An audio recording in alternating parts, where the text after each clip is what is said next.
Buenas tardes a todos. Un gusto estar con ustedes nuevamente en Hospital Digital, Xochimilco, MinSal, tratando de juntar a todo Chile en poder hacer frente juntos esta pandemia que tenemos, ¿cierto? Como ustedes reciben, ojalá todos, el reporte diario que hacemos. La pandemia está estable en términos globales, pero evidentemente ha saturado algunas unidades, a ellos nuestra fuerza y energía. Cito Maipú, Sotero del Río, Hospital Padre Hurtado, la Araucanía, Magallanes, Puerto Montt, Antofagasta, en fin. Yo sé que probablemente me quedo corto con las unidades que requieren esta energía, por decirlo así, pero vamos a trabajar juntos. Doctor Tomás Regueira, presidente de la Sociedad Chilena de Medicina Intensiva. Quiero dejar con ustedes, antes de dejar Orlando, en verdad, la importancia del soporte respiratorio, ¿cierto?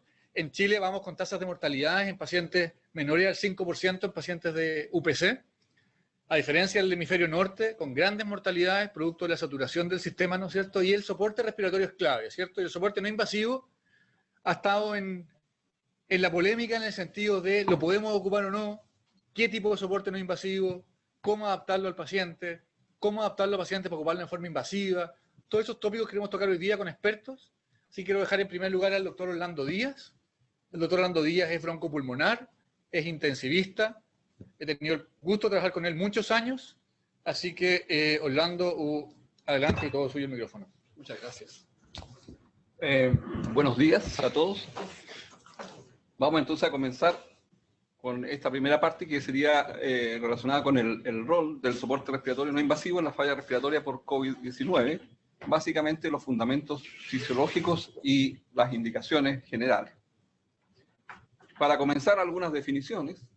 La enfermedad pulmonar por el SARS-CoV-2 es, pueden ustedes llamarla como quieran, fenotipo H de un distrés respiratorio, L, distrés respiratorio de origen pulmonar, neumonía viral, neumonía típica, neumonía multifocal, pero finalmente de lo que estamos hablando es de una insuficiencia respiratoria aguda hipoxémica.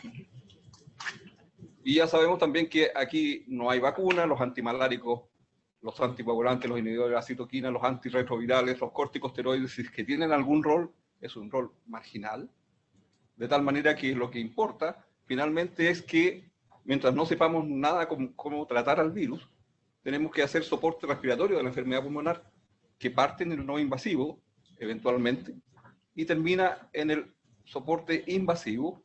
Por lo tanto, va desde el oxígeno suplementario, pasa por la cánula nasal de alto flujo, eventualmente por la presión positiva continua de vía aérea, por la ventilación no invasiva, por la ventilación mecánica invasiva, con o sin oxigenación por membrana extracorpórea. Ahora, yendo un poquito a la definición del soporte respiratorio no invasivo, vamos a considerar que esto es el apoyo sin intubación que está destinado a mejorar el intercambio pulmonar de gases y disminuir el trabajo respiratorio. Una manera de mejorar el intercambio pulmonar de gases es que aumentemos la ventilación alveolar, y una manera de disminuir el trabajo respiratorio es sustituir los músculos respiratorios. Normalmente estas dos funciones se cumplen con el mismo mecanismo, que es tener una cierta presión de soporte que apoye la inspiración, que si es que es un equipo de apoyo domiciliario, nosotros le llamamos IPAP, y eventualmente las cánulas nasales de alto flujo podrían tener un rol bastante marginal, sí, en apoyar la ventilación alveolar y sustituir en parte a los músculos respiratorios.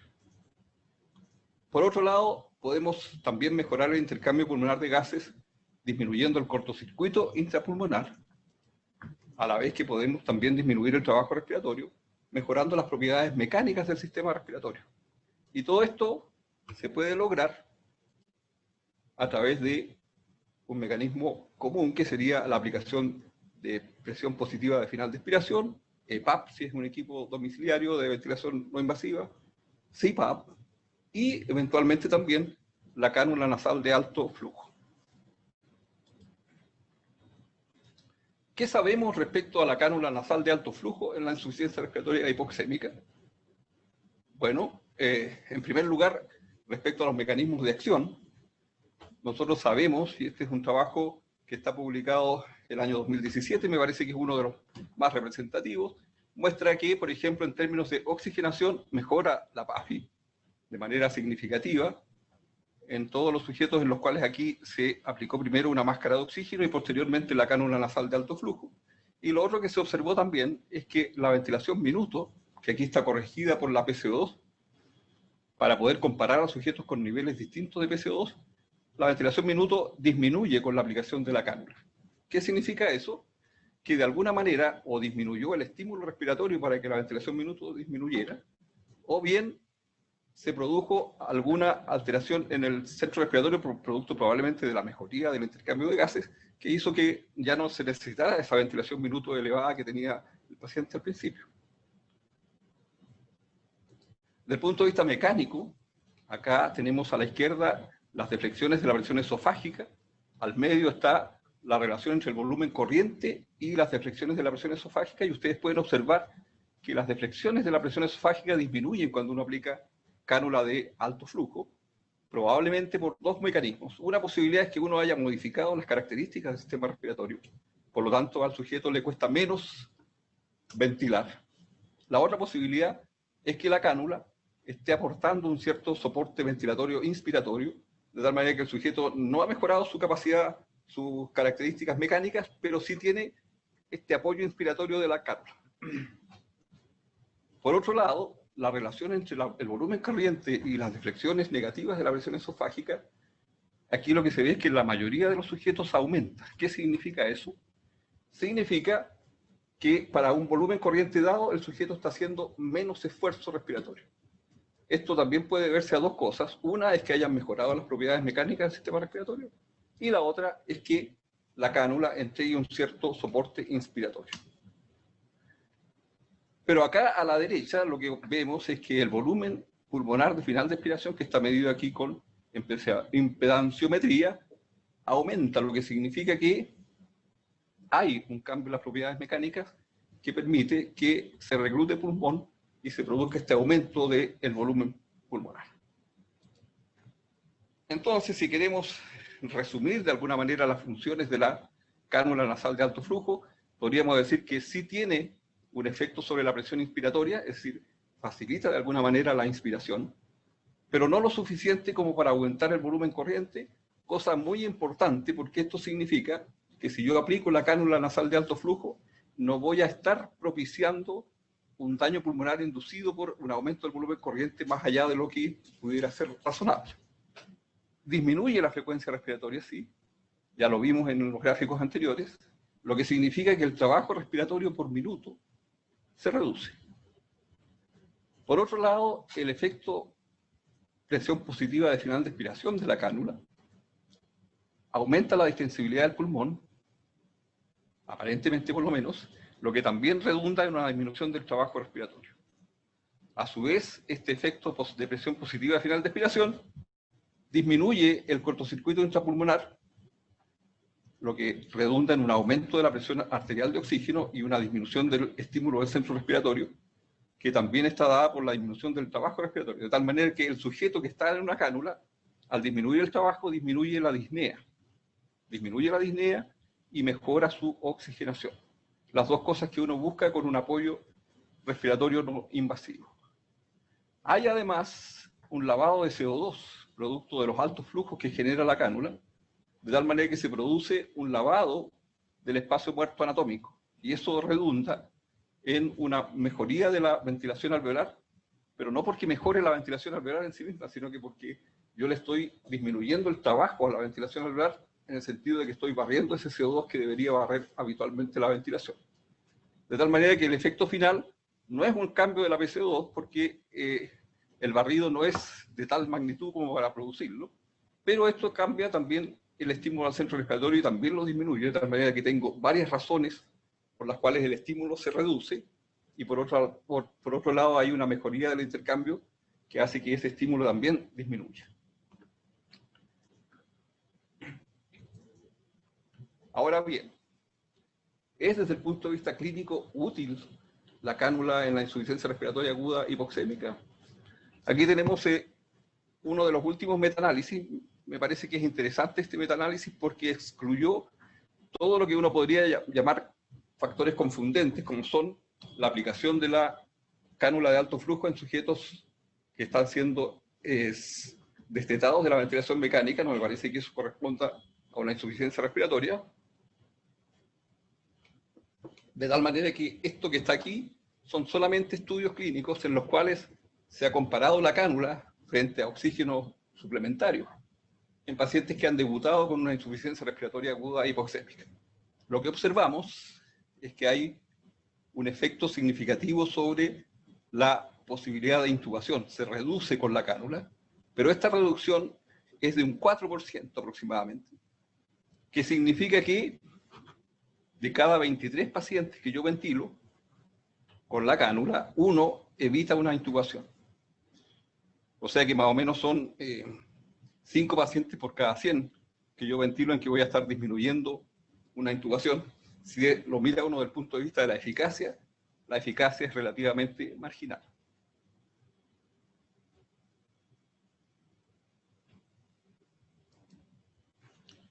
En términos de mortalidad, que sería un outcome o desenlace más importante, la cánula hasta ahora no ha demostrado que disminuya la mortalidad en comparación con el oxígeno.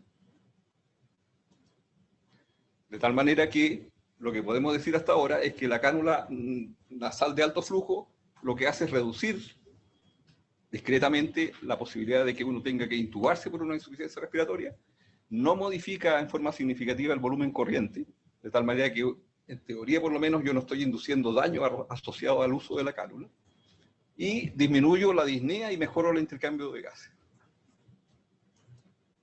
La ventilación no invasiva tiene los siguientes efectos, y para eso voy a usar el que me parece que es el mejor trabajo fisiológico que existe, que está publicado el año 2005, donde ustedes ven que está aquí la relación PaO2-FiO2, el volumen corriente y el producto presión-tiempo del esófago, que no es más que una medición del trabajo respiratorio, comparando la situación basal antes que el sujeto sea conectado a algún sistema de soporte respiratorio, con CPAP de 10, con presión de soporte, y con presión de soporte también, pero con distintos niveles. Lo que se observa es lo siguiente: cuando yo aplico CPAP de 10, tengo una mejoría de la oxigenación. Cuando aplico presión de soporte de 10 con PIP de 10, mi mejoría de la oxigenación es mayor, pero cuando bajo la presión de soporte a 5 de PIP y presión de soporte a 15, no logro una mejoría de la oxigenación, sino que lo que logro es una reducción. De tal manera que el efecto de la oxigenación de la ventilación no invasiva se basa, como ya es obvio, en el nivel de PIP que estoy utilizando. Por otro lado, el volumen corriente, es decir, la ventilación, lo que participaría en la ventilación alveolar, está aquí en su valor inicial. Cuando yo aplico una CPAP de 10, no se modifica significativamente. Esto es lo que yo espero, porque no estoy aplicando ningún tipo de soporte inspiratorio.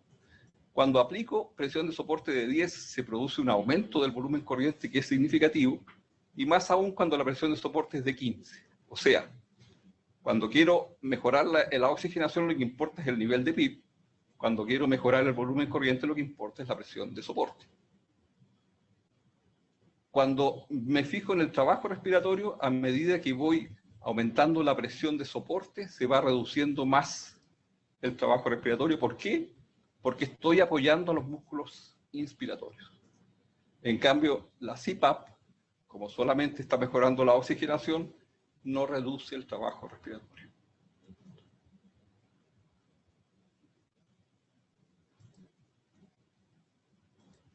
Ahora, ¿cuáles serían entonces los mecanismos por los cuales actúa la ventilación no invasiva en una insuficiencia respiratoria aguda hipoxémica? En primer lugar, si nos fijamos en lo que es presión de soporte, entonces tenemos un aumento del volumen corriente por el soporte inspiratorio, una disminución de la frecuencia respiratoria, porque el sujeto empezó a sentir ese apoyo, y cuando se produce una disminución de la frecuencia respiratoria y un aumento del volumen corriente, el espacio muerto, la ventilación del espacio muerto disminuye. De tal manera que aumenta mi ventilación alveolar y la PCO2 se reduce, de tal manera que disminuye el estímulo del centro respiratorio y yo tengo menos disnea. Si la frecuencia respiratoria disminuye, también disminuye mi trabajo respiratorio, y esto va a hacer que el centro respiratorio se estimule menos, o sea, también influye en la disnea. Y por otro lado, si el trabajo respiratorio se reduce, va a ser un estímulo adicional para que la ventilación alveolar aumente más. Mientras que la parte de la presión positiva de final de expiración de la ventilación no invasiva, lo que va a hacer es mejorar la distensibilidad, disminuir por ese mecanismo el trabajo respiratorio, disminuir el cortocircuito intrapulmonar y mejorar por ese mecanismo la presión arterial de oxígeno, con lo cual también disminuyó adicionalmente el estímulo al centro respiratorio. ¿Cuál es el gran pecado de la ventilación no invasiva? Que aumenta el volumen corriente de una manera que es no predecible. De tal manera que, a diferencia de la cánula de alto flujo, cuando yo aplico ventilación no invasiva, estoy potenciando la posibilidad de inducir un daño en el pulmón por el volumen corriente. Ahora bien, ¿es útil la ventilación no invasiva en la insuficiencia respiratoria hipoxémica? Aquí tenemos la declaración oficial de la Sociedad Europea de Respiratorio y la Sociedad Americana de Tórax, que dice: la ventilación no invasiva en la falla respiratoria hipoxémica es muy buena en el edema pulmonar agudo cardiogénico, es buena en la insuficiencia respiratoria de los inmunocomprometidos, pero cuando se trata de una insuficiencia respiratoria aguda de novo, es decir, insuficiencia respiratoria aguda en un pulmón previamente sano, prefieren no dar recomendaciones. ¿Por qué? Porque la calidad de la evidencia es muy mala. Pero también esto se debe a que cuando yo estoy ventilando pacientes con ventilación no invasiva, y estos tienen un síndrome de estrés respiratorio o una insuficiencia respiratoria hipoxémica, la probabilidad de que yo aplique volúmenes corrientes seguros probablemente no alcance, de acuerdo a lo que está publicado, a más de un 20% de los pacientes. La mayoría de ellos va a estar recibiendo volúmenes corrientes incuriosos. Incluso si yo considerara que no es incurioso usar un volumen corriente menor a 10 ml por kilo, más del 50% estaría todavía recibiendo ventilaciones injuriosas. Entonces uno podría decir, bueno, pero puedo medir el volumen corriente expirado y con eso entrar en la zona confiable. Sin embargo, la medición del volumen corriente expirado no es confiable y es sumamente inestable. De tal manera que, aunque yo estuviera sentado al lado de la cama del enfermo mirando de forma constante el volumen corriente expirado para irlo ajustando, es imposible esto de mantener. Y por lo tanto, lo más probable es que termine ventilándolo cada cierto tiempo con volúmenes injuriosos que conllevan un mal pronóstico. Ahora uno podría pensar, bueno, a lo mejor la ventilación no invasiva no se está usando mucho con toda esta información, pero el estudio LungSafe, que en el fondo es un estudio observacional, donde se está viendo qué pasa con la ventilación, con el distrés respiratorio en el mundo y cómo se ventila a estos pacientes en particular, lo que ha mostrado es lo siguiente. Uno, que la ventilación no invasiva se usa con frecuencia en estos pacientes. En este caso, 16% de los casi 3.000 que estudiaron. Dos, que la tasa de fracaso está asociada a la gravedad, es decir, que en el distrés leve, por ejemplo, el 22% de los pacientes fracasa, en el distrés moderado el 42% fracasa y casi el 50% fracasa cuando el distrés es grave. Y cuando hay fracaso, la mortalidad asociada al fracaso es de casi un 50%, versus el paciente que tiene éxito, que va a tener una mortalidad tampoco despreciable, pero de 16%. En resumen, la ventilación no invasiva no parece tener ningún papel en la insuficiencia respiratoria aguda hipoxémica porque es insegura. ¿Por qué es insegura? Porque no nos permite saber con seguridad en qué momento empezamos a dañar el pulmón producto de su aplicación, a diferencia de lo que ya hemos visto con la cánula nasal de alto flujo. ¿Qué pasa ahora si aplico yo la CPAP? Bueno, aquí tenemos, la CPAP se usaba básicamente en edema pulmonar agudo, de tal manera que no hay muchos estudios que uno pudiera aplicar al distrés respiratorio desde el punto de vista de la fisiología. Aquí tenemos dos estudios que hacen esto en el edema pulmonar agudo, y lo que uno ve es que si compara la CPAP con la ventilación no invasiva que está acá, uno observa que en la ventilación no invasiva la PCO2 se reduce significativamente, lo cual es obvio porque si yo tengo hipercapnia basal y aumento el volumen corriente por la presión de soporte, tiene que mejorar la ventilación alveolar y se va a reducir la PCO2. Pero si yo uso CPAP, no va a disminuir la PCO2. ¿Por qué? Porque no estoy aumentando el volumen corriente. A pesar de eso, la frecuencia respiratoria se reduce con las dos técnicas, lo que significa que probablemente la CPAP precozmente disminuye o mejora las propiedades mecánicas del sistema respiratorio. Y eso también explica de que, si bien es cierto que la disnea disminuye mucho más con la ventilación no invasiva, puesto que está dando un soporte inspiratorio, también se reduce con la CPAP. El volumen corriente, como ya habíamos visto en una diapositiva previa, no aumenta con la CPAP, porque dijimos que es imposible que eso ocurra, puesto que no hay soporte inspiratorio, cosa que sí ocurre con la ventilación no invasiva y que sería, como dijimos ya, el pecado de la ventilación no invasiva, y en este caso, la ventaja de la CPAP. Las deflexiones de la presión esofágica se reducen, pero no de manera significativa con la CPAP, porque dijimos que no hay aquí apoyo inspiratorio, pero sí se produce durante la ventilación no invasiva. Es decir, yo esperaría que mejore un poco el volumen corriente, pero no mucho. De hecho, lo más probable es que no se modifique prácticamente, que disminuya un poco el esfuerzo respiratorio, puesto que algo ha mejorado las propiedades mecánicas del sistema respiratorio, pero no va a ser una modificación demasiado marcada. O sea, si yo lo miro así a priori, me parecería que clínicamente la CPAP debería tener un efecto bastante marginal, parecido al de la cánula nasal de alto flujo. De tal manera que si lo miramos desde el punto de vista de los mecanismos, la CPAP actuaría básicamente a través de la PIP, mejorando la distensibilidad del pulmón y por este mecanismo reduciendo el trabajo respiratorio, mejorando el cortocircuito intrapulmonar a través de el reclutamiento de pulmón colapsado y mejorando por este mecanismo la presión arterial de oxígeno, y a través de la reducción del trabajo y el aumento de la presión arterial de oxígeno debería disminuir el estímulo del centro respiratorio y producir un alivio de la disnea, no necesariamente muy marcado. Por el lado de la presión de soporte, ya sabemos que la CPAP no tiene presión de soporte, por lo tanto el volumen corriente no se modifica, cosa que nos parece que es apropiada, digamos, si uno quiere ventilar a un paciente sin provocar daño. No va a tener efecto sobre la frecuencia respiratoria, no va a tener efecto sobre la ventilación del espacio muerto, no va a tener efecto sobre la ventilación alveolar, por lo tanto no toca la PCO2.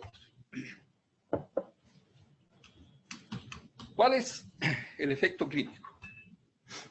Este es un metaanálisis que hice yo, así que les pido perdón si es que es inexacto, pero aquí está, en el fondo lo que está son los trabajos que más se acercan a lo que uno podría decir, bueno, una insuficiencia respiratoria hipoxémica de novo.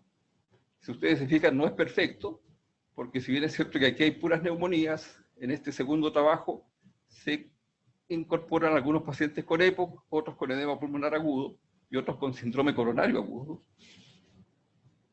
Y por acá tenemos neoplasias hematológicas, o sea, pacientes inmunosuprimidos con infiltrados pulmonares que no necesariamente son comparables con estos otros pacientes. A pesar de ello, la CPAP produce una disminución del riesgo de intubación que en este caso no es significativa. Y del punto de vista de desenlaces mayores, no tiene ningún efecto sobre la reducción de la mortalidad, aunque hay una cierta tendencia a reducirla.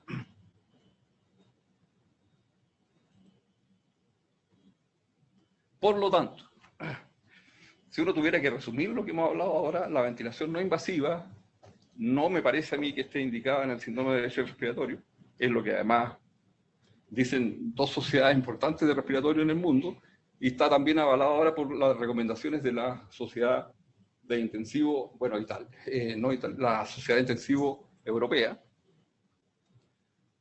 Puede aumentar el daño pulmonar y lo que es más grave es que a uno le da una cierta sensación de seguridad. Podría retrasar la intubación y por lo tanto aumentar, favorecer la posibilidad de que su paciente fallezca por irregularidades en el manejo. Por otro lado, la cánula de alto flujo estaría indicada en el síndrome respiratorio, como hemos visto, pero la verdad es que su efecto es más bien marginal, de tal manera que parece razonable usarlo en las formas leves de distrés. Su eficacia, ya vimos, es limitada. Reduce la posibilidad de que uno se tenga que intubar, pero de manera bastante poco marcada. Y, por otro lado, puede retrasar la intubación. De tal manera que, ¿qué es lo que uno podría hacer si es que le piden que haga un diagrama de flujo? Esto está basado en las recomendaciones de la Sociedad Latinoamericana de Tórax, pero que las tomó de la Sociedad de Intensivo Italiana. Y aquí nos dice que si un paciente está hipoxémico y algo taquipneico, y se le aplica oxígeno y se le recomienda que respire idealmente en posición prono, puede ser que sea respondedor al oxígeno, salga de esta fase, de esta etapa peligrosa, es decir, que mejora su saturación, disminuye la frecuencia respiratoria, no aparece disnea, no aparecen signos de aumento del trabajo respiratorio y uno puede seguir con oxígeno solamente. Pero después aparecen los no respondedores, que son de dos categorías, los amarillitos aquí, que serían sujetos que tienen desaturación, taquipnea, sin disnea, y en los cuales yo puedo aplicar indistintamente cánula de alto flujo o CPAP y controlar periódicamente. La verdad es que normalmente uno, en un plazo de 30 minutos a una hora, puede saber si el paciente está respondiendo o no. Y en ese momento ver entonces si se redujo la disnea y mejoró la saturación. Si ocurre eso, uno continúa, pero si no ocurre, parece razonable conectarlo a ventilación mecánica invasiva. Si el paciente, después de administrarse oxígeno, evoluciona hipoxémico, taquipneico y además disneico, con signos de aumento del trabajo respiratorio, algunos recomiendan usar ventilación no invasiva. Me parece que la ventilación no invasiva no tiene lugar en este momento, que ese paciente debería ir directamente a conexión a ventilación mecánica. Eso es más o menos lo que le quería contar. Muchas gracias por vuestra atención.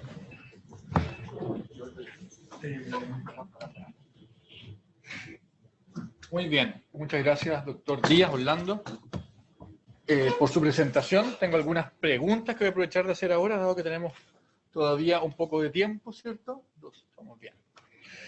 Déjeme abrir las preguntas un segundo. Preguntan las personas. Para entender mejor la SINAF, yo sé que lo explicaste, pero un poco volver sobre el punto, digamos. ¿Qué pasa con el PIP que llega al alveolo? ¿Tenemos un reclutamiento alveolar por PIP con SINAF o no es el mecanismo predominante de acción?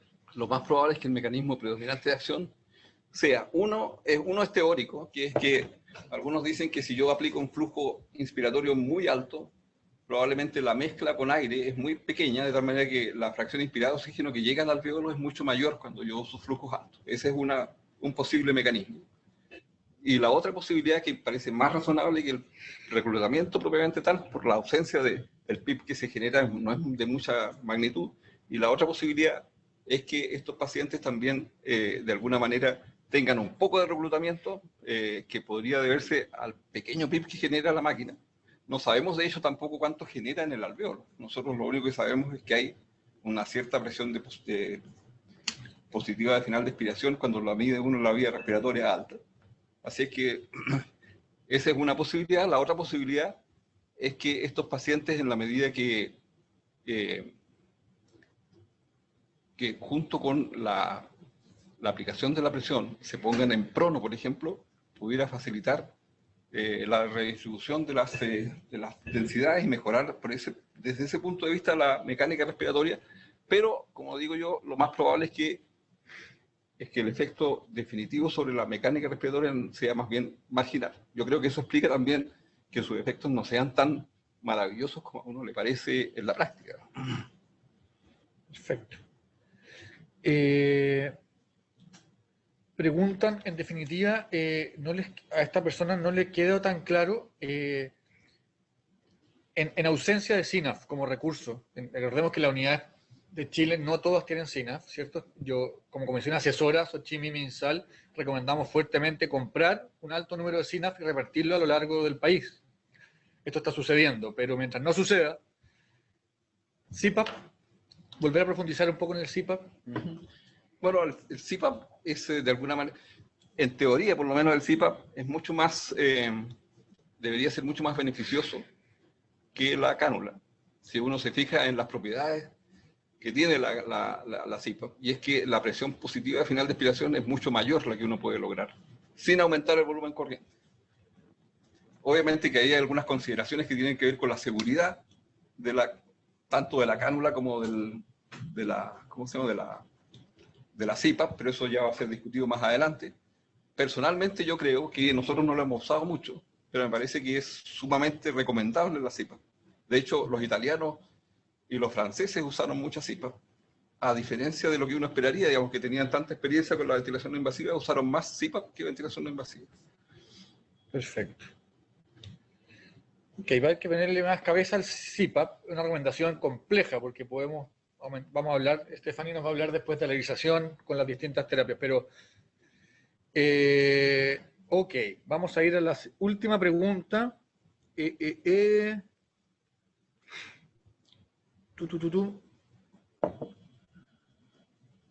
No, básicamente se repiten. Por lo tanto, le vamos a dar las gracias al doctor Díaz por su presentación. Muy amable, como siempre, ¿cierto? Y voy a dejar con ustedes a la enfermera Stephanie Avendaño. Ella es enfermera tratante clínica, ¿cierto? De paciente crítico, especialista en paciente crítico, y nos va a hablar del tema cómo utilizar adecuadamente la CINAF. Gracias, Stephanie.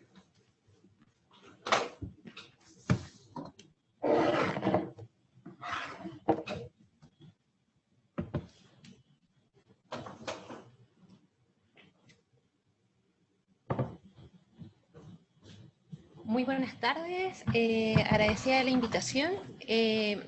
Vamos a partir hablando un poquito de refrescar lo que nos habló ya el doctor Díaz, nos adelantó sobre los beneficios clínicos de la cánula nasal de alto flujo.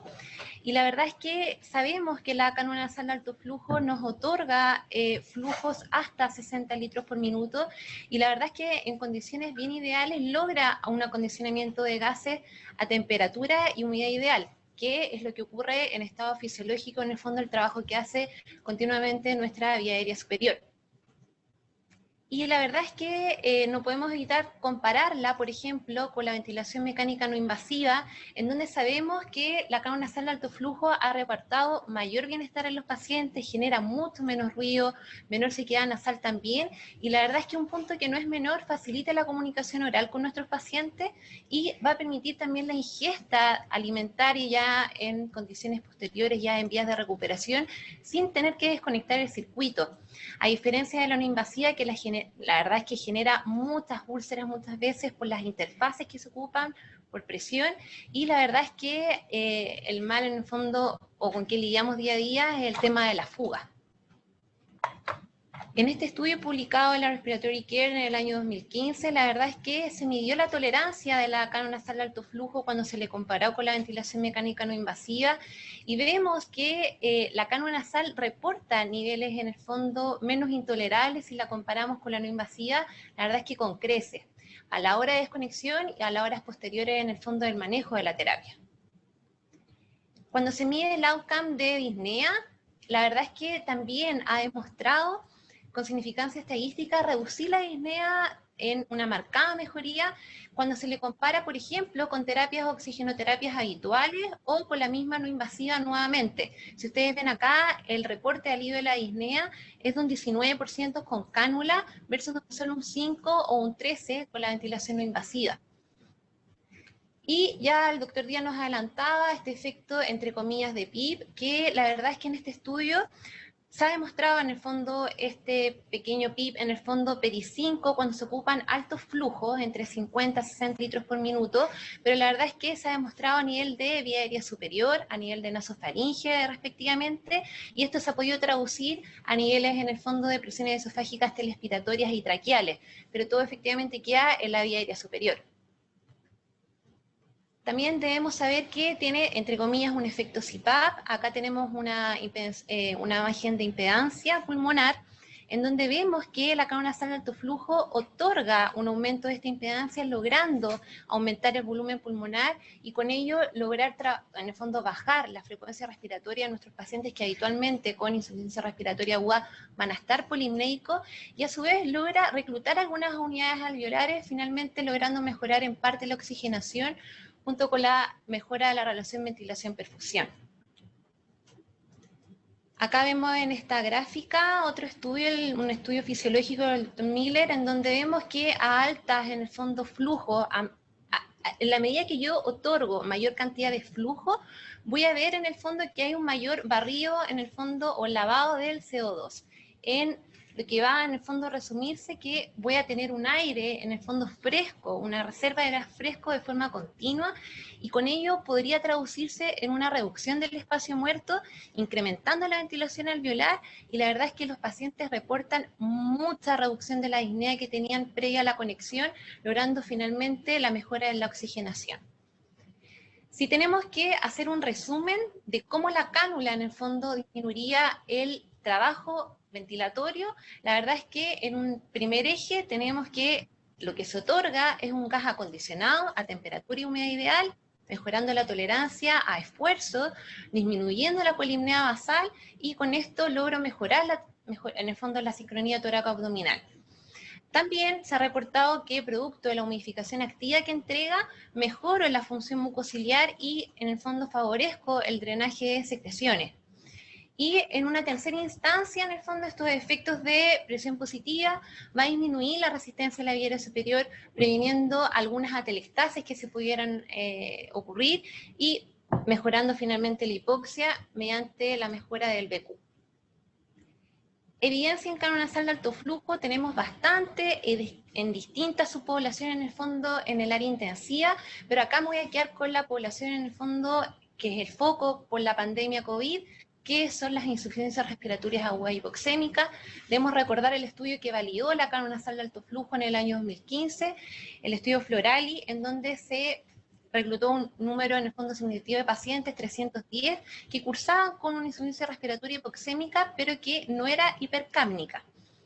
¿Qué se vio? Si bien no con significancia estadística, pero se vio una mejora de la sobrevida a los 90 días cuando se le compara, por ejemplo, con sistemas de oxigenoterapia estándar o con ventilación no invasiva. Si bien la intubación fue mucho más baja, nuevamente con cánula nasal de alto flujo, frente a las otras dos terapias que reportan PERI 50%, nuevamente no con significancia estadística como nos gustaría, pero logró en el fondo reducir el número de intubaciones.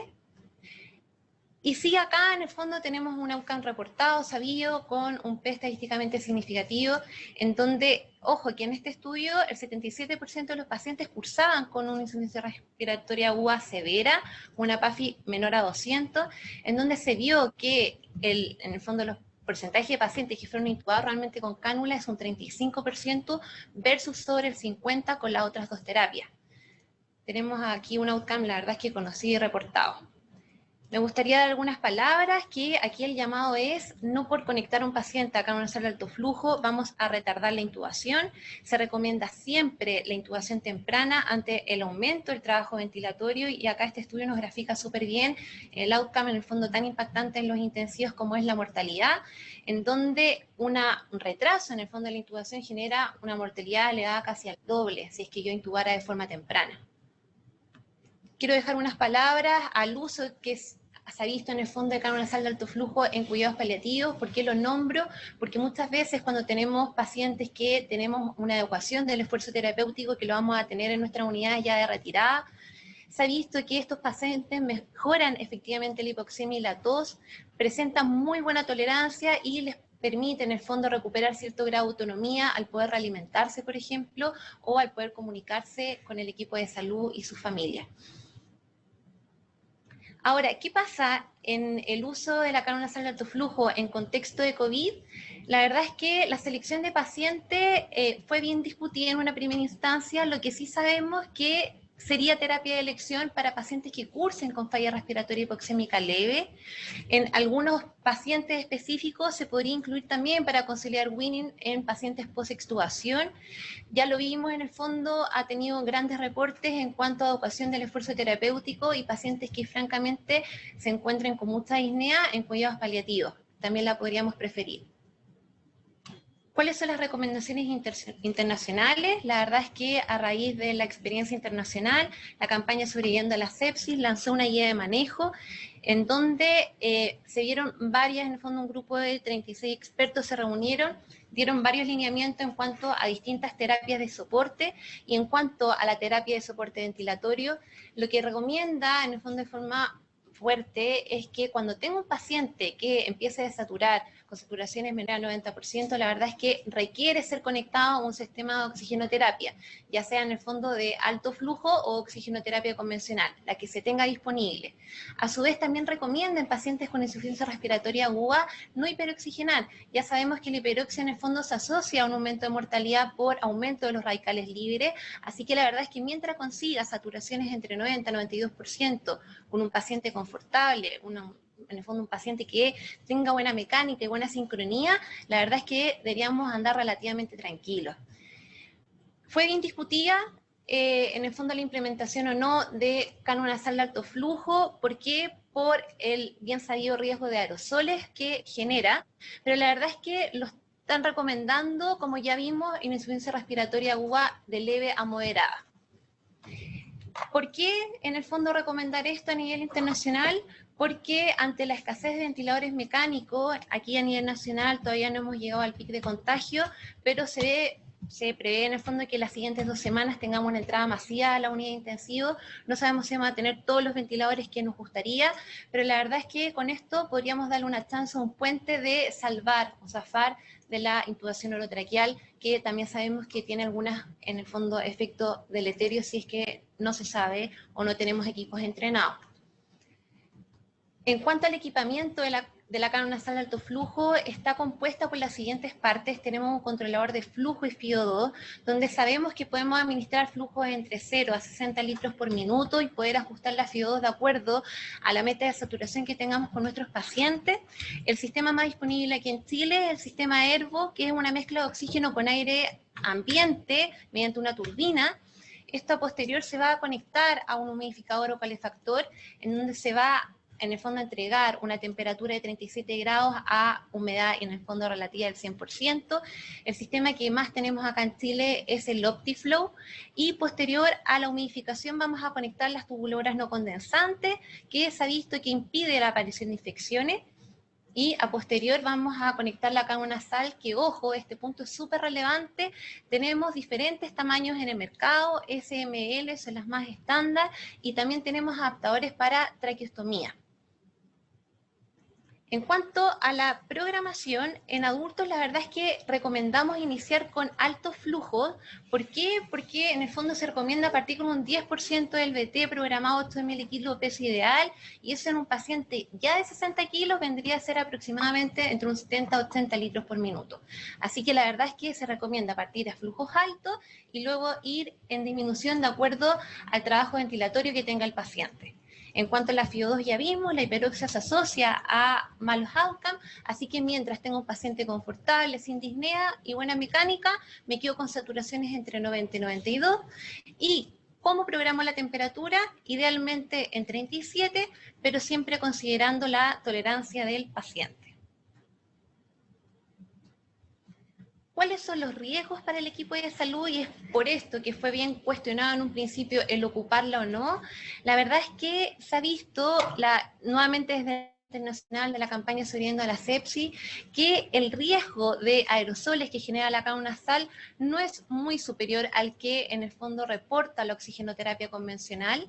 Y la verdad es que podríamos disminuir este riesgo con creces ocupando máscaras quirúrgicas mientras está administrando la terapia al paciente. Máscara quirúrgica en el paciente mientras esté con la terapia de canon nasal alto flujo. Ya se ha visto, este estudio fue publicado en el año 2014, sobre distintas terapias en el fondo asociadas a alto flujo, cuál era la dispersión de aerosoles que tenía. La verdad es que acá vemos en esta tabla adjunta a mano derecha que lo que más produce en el fondo aerosoles es el sistema de nebulización en jet, ya con en el fondo producción de aerosoles sobre 80 centímetros a la redonda del paciente. Después le siguen los sistemas de ventilación mecánica no invasiva. A posterior tenemos la cánula nasal de alto flujo, que si ustedes ven están encerrados acá con azul. Es muy similar, si bien un poquito más alto, pero es muy similar a lo que nos genera en el fondo la terapia de oxigenoterapia habitual, ya nariceras, por ejemplo. Y en cuanto a este potencial riesgo, hace muy poquito se hizo este pre-proof en la revista CHEST en marzo, en donde en este diagrama nos queda muy claro cuál es el riesgo que tenemos de generación de aerosoles en pacientes que tienen una mascarilla quirúrgica versus uno que no la tenga. En la primera parte de arriba tenemos pacientes que están en el fondo con sistemas de alto flujo. Vemos que si bien los aerosoles no se anulan con el uso de la mascarilla quirúrgica, pero se reducen bastante.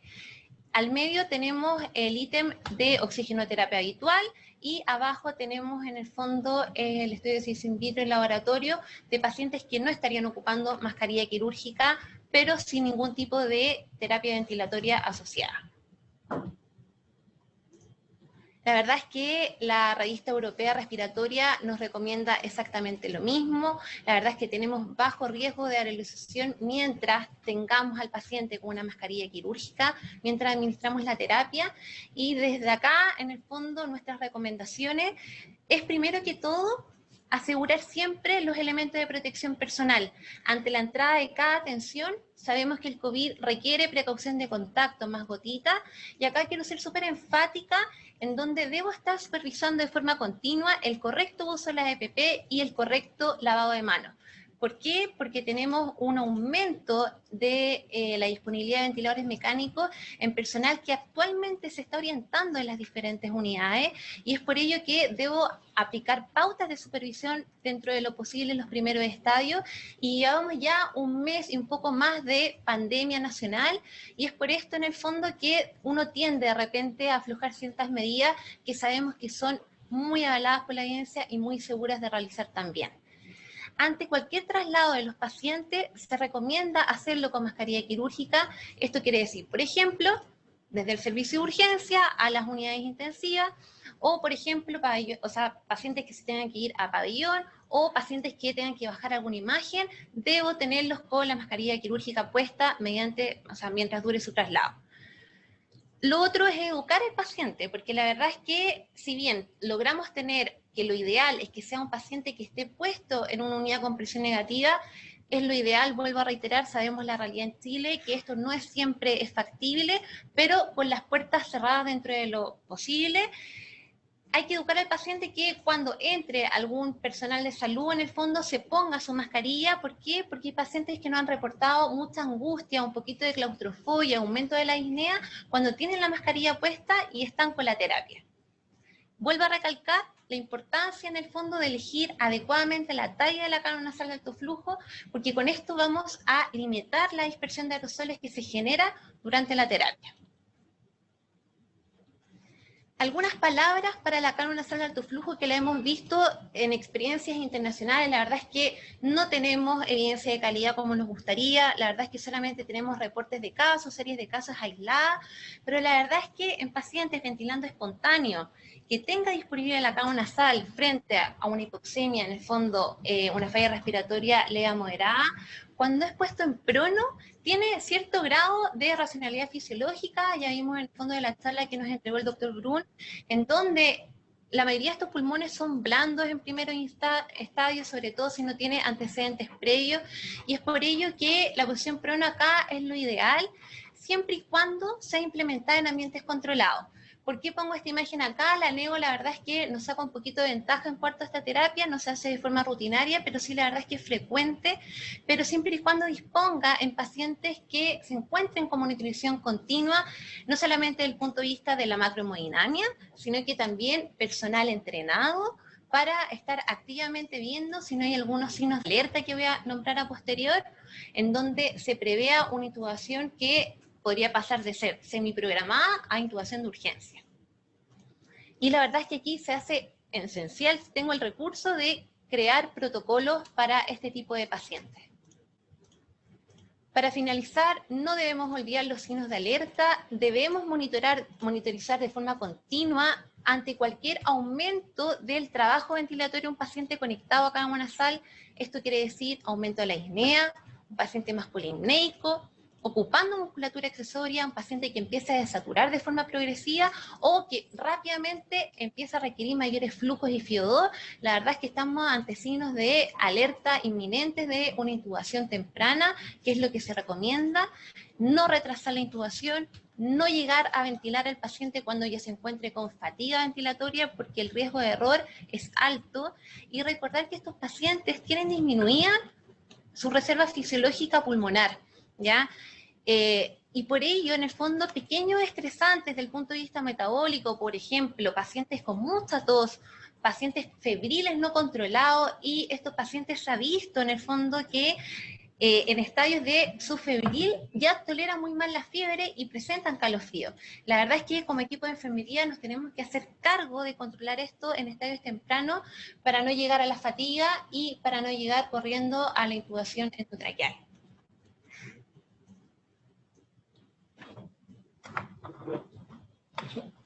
Muy bien. Muchas gracias, Stephanie, por tu presentación. Tenemos algunas preguntas. Vamos a ver. Les recuerdo que las preguntas las pueden hacer a través del chat y las vamos acumulando acá y las hacemos. Si el paciente no tolera la temperatura 37, ¿hasta cuánto puedo bajar o subir? ¿La temperatura tiene que ver con la aerolización que produce el SINAF? La verdad es que no se ha visto un incremento marcado, de hecho se ha visto que a más altas temperaturas el riesgo de aerosoles es más bajo, pero aún así está.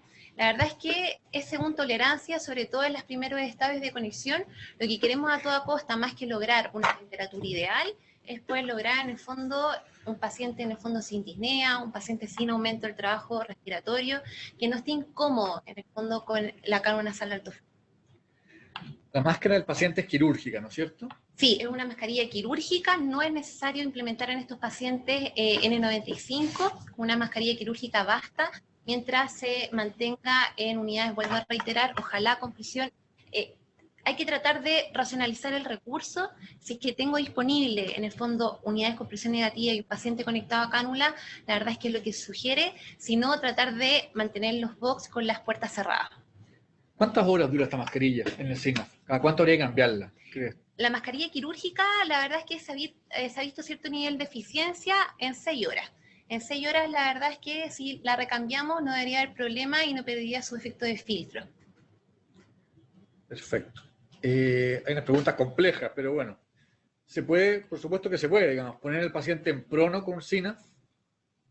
De hecho, es lo que hablaba al final de la presentación, que efectivamente tenemos reportes de la experiencia internacional y en algunos centros ya se está haciendo, vuelvo a reiterar, en ciertos pacientes específicos, en ambientes controlados, y si es posible poner un paciente ventilando espontáneo, lo que hemos visto que ha resultado son aplicar ventanas en el fondo según tolerancia, siempre según tolerancia del paciente, que lo damos vuelta o lo supinamos para comer, por ejemplo, para el baño, para cierto tipo de procedimientos, y siempre en previo acuerdo y conversación previa, cómo lo está tolerando y siempre monitorizando la clínica del paciente.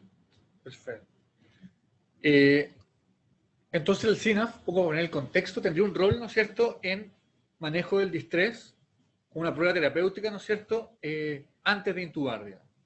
A diferencia de la BNI, como dijo el doctor Díaz, que puede tener cierto su pecado, como dijo él, en los volúmenes corrientes no medidos, ¿no es cierto? Es un poco lo que preguntan acá. Entonces tiene un rol con una prueba terapéutica, ¿no es cierto? Y eventualmente para para evitar intubar a algunos pacientes. Evidentemente, como dijo Stephanie, no prolongar los tiempos de mecánica respiratoria alterada, porque evidentemente va a producir daño pulmonar esto. En ese sentido, Stephanie, ¿cuánto tiempo uno debiera esperar? ¿Cómo debería ser la dinámica del paciente? Está con, qué sé yo, 26 por minuto, requiriendo 40% de oxígeno, y uno dice, lo intubo, no lo intubo, le pongo el SINAF. ¿Cuál es el tiempo que debo esperar? ¿Cómo es la dinámica que tú seguirías con el paciente para presionar a tu equipo de salud, decirle, mire, no está resultando o sí está resultando? Lo que tenemos que acá no olvidar es que vamos a ver una respuesta, como ya nos comentó el doctor Díaz, la verdad es que dentro de la media primera hora. Ya nosotros podríamos saber a priori cuál es el paciente que va a fracasar con cánulo nasal y cuál es el paciente que se va a ver de cierta forma beneficiado en primeros estadios. Lo ideal es tener siempre unos gases en el fondo previo a la conexión para saber cuál es mi basal, pero acá lo que perseguimos no son gases arteriales, no son exámenes de laboratorio, sino que perseguimos mecánica y la verdad es que disnea y alivio de esta también. Entonces, mientras tengo un paciente en el fondo que me dice que está menos cansado, que yo vea evidentemente que no tiene uso de musculatura accesoria, por ejemplo, un paciente que si bien entra polimneico, logra reducir en el fondo, quizás no a frecuencias respiratorias en el fondo normales, pero sí logra reducir dentro de la primera hora la frecuencia respiratoria basal que maneja, la verdad es que serían indicadores de que la terapia nos podría ser bastante útil en este setting específico. Perfecto, o sea, hay que estar encima del paciente, no una terapia que uno pueda dejar y volver al día siguiente, ¿no es cierto? Hay que ver la respuesta a media hora, una hora, y que esta sea suficientemente importante como para permitir que el paciente siga en ella en el transcurso del turno, digamos. Ojo, que siempre vuelvo a reiterar que controlando previamente estresores metabólicos, por ejemplo, la mayoría de estos pacientes ingresan con fiebre, y una fiebre que, si bien no es tan alta, es muy mal tolerada.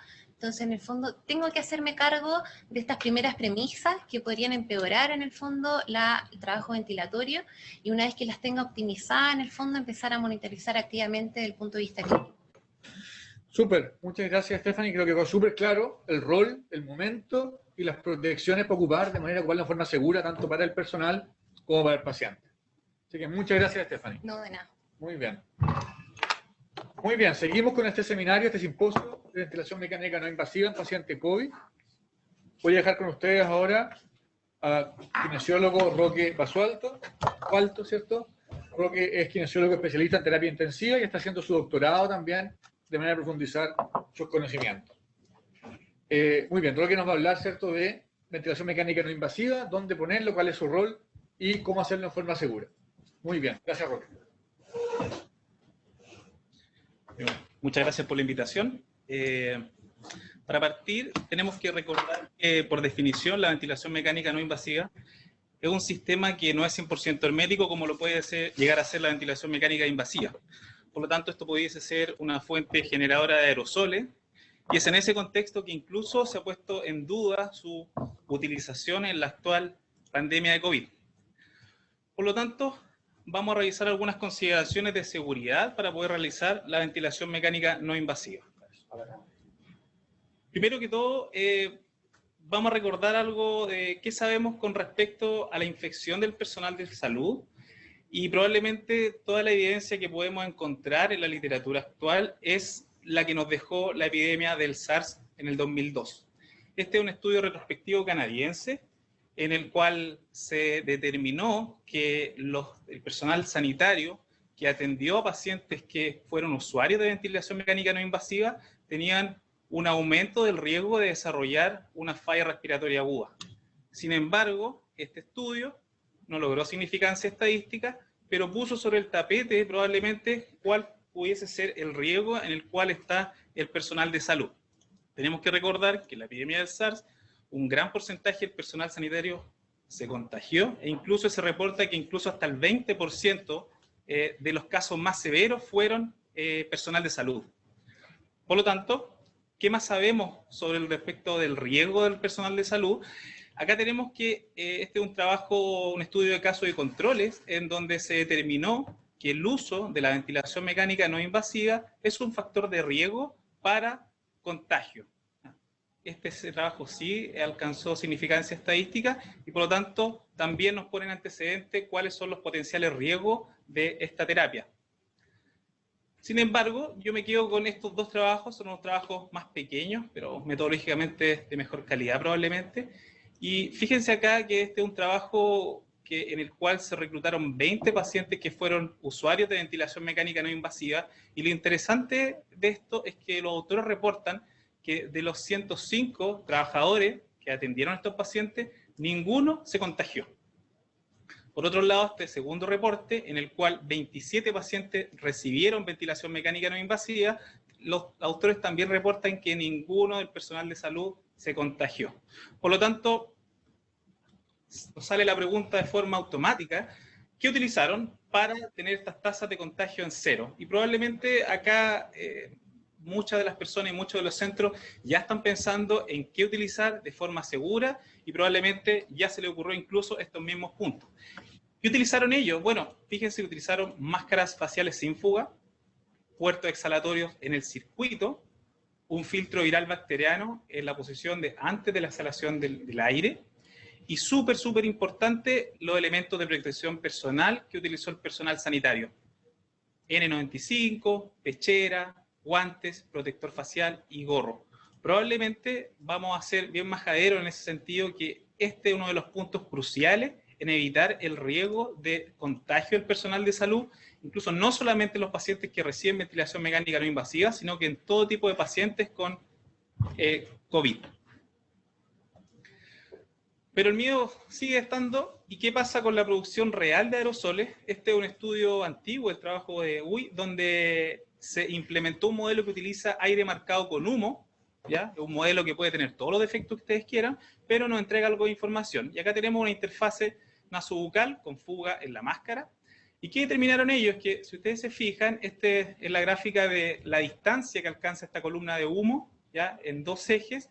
Y fíjense que con un IPAP de 14 tenemos esta distancia, pero al aumentar la IPAP a 18 centímetros de agua, esta trayectoria es mucho mayor. Por lo tanto, ¿qué mensaje nos deja esto? Es que al parecer este posible riesgo de generar aerosoles existe, puede existir, pero también está relacionado con los niveles de presurización que va a tener el sistema respiratorio. Yo probablemente me quedo con este gráfico de este trabajo. ¿Y qué nos dice? Es que a medida que aumenta la presión inspiratoria, probablemente la distancia a la cual puede llegar esta columna de humo es mayor. Sin embargo, si ustedes se fijan acá, son tres estrategias diferentes con máscara y circuito, con las fugas en diferentes posiciones, pero independiente de eso, la distancia de cualquiera de estas estrategias no supera el metro de distancia desde la fuente de origen. Por lo tanto, es súper importante eso. Al parecer, 1 metro de distancia pudiésemos estar en un potencial riesgo y tenemos que tomar las medidas necesarias. Pero como ese trabajo puede tener muchos bemoles y muchas críticas, este es un segundo trabajo de Simmons, y este trabajo es muy interesante porque en este trabajo se utilizaron voluntarios sanos, pacientes con coriza y pacientes con una enfermedad pulmonar aguda exacerbada. Si se fijan ustedes acá, ellos midieron las gotitas que pueden ser generadas al aplicar diferentes intervenciones y categorizaron estas gotitas dependiendo de su tamaño, que van desde 0.3 micrones hasta 0.5 en diferentes rangos, hasta incluso las gotitas que son mayor a 10 micrones. Acá en el eje X podemos ver el tiempo y el conteo de estas gotitas. Además de eso, tenemos ciertos puntos que tenemos, por ejemplo, acá, modificación de ventilación mecánica no invasiva. ¿Cuál es la modificación que utilizaron ellos? Bueno, hicieron una interfase sin fuga, una válvula expiratoria y un filtro que filtraba el aire que provenía del paciente antes de pasar al ambiente. La ventilación mecánica no invasiva convencional, que utilizaron con fuga, oxígeno y nebulizaciones.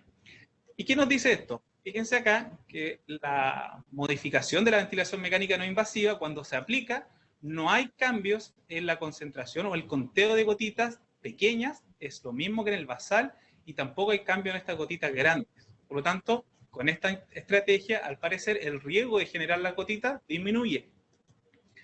Sin embargo, al utilizar una mascarilla, una interfase con fuga, que es lo que vemos acá, lo que tenemos en triángulos es que hay un aumento del conteo de gotitas de mayor a 10 micrómetros.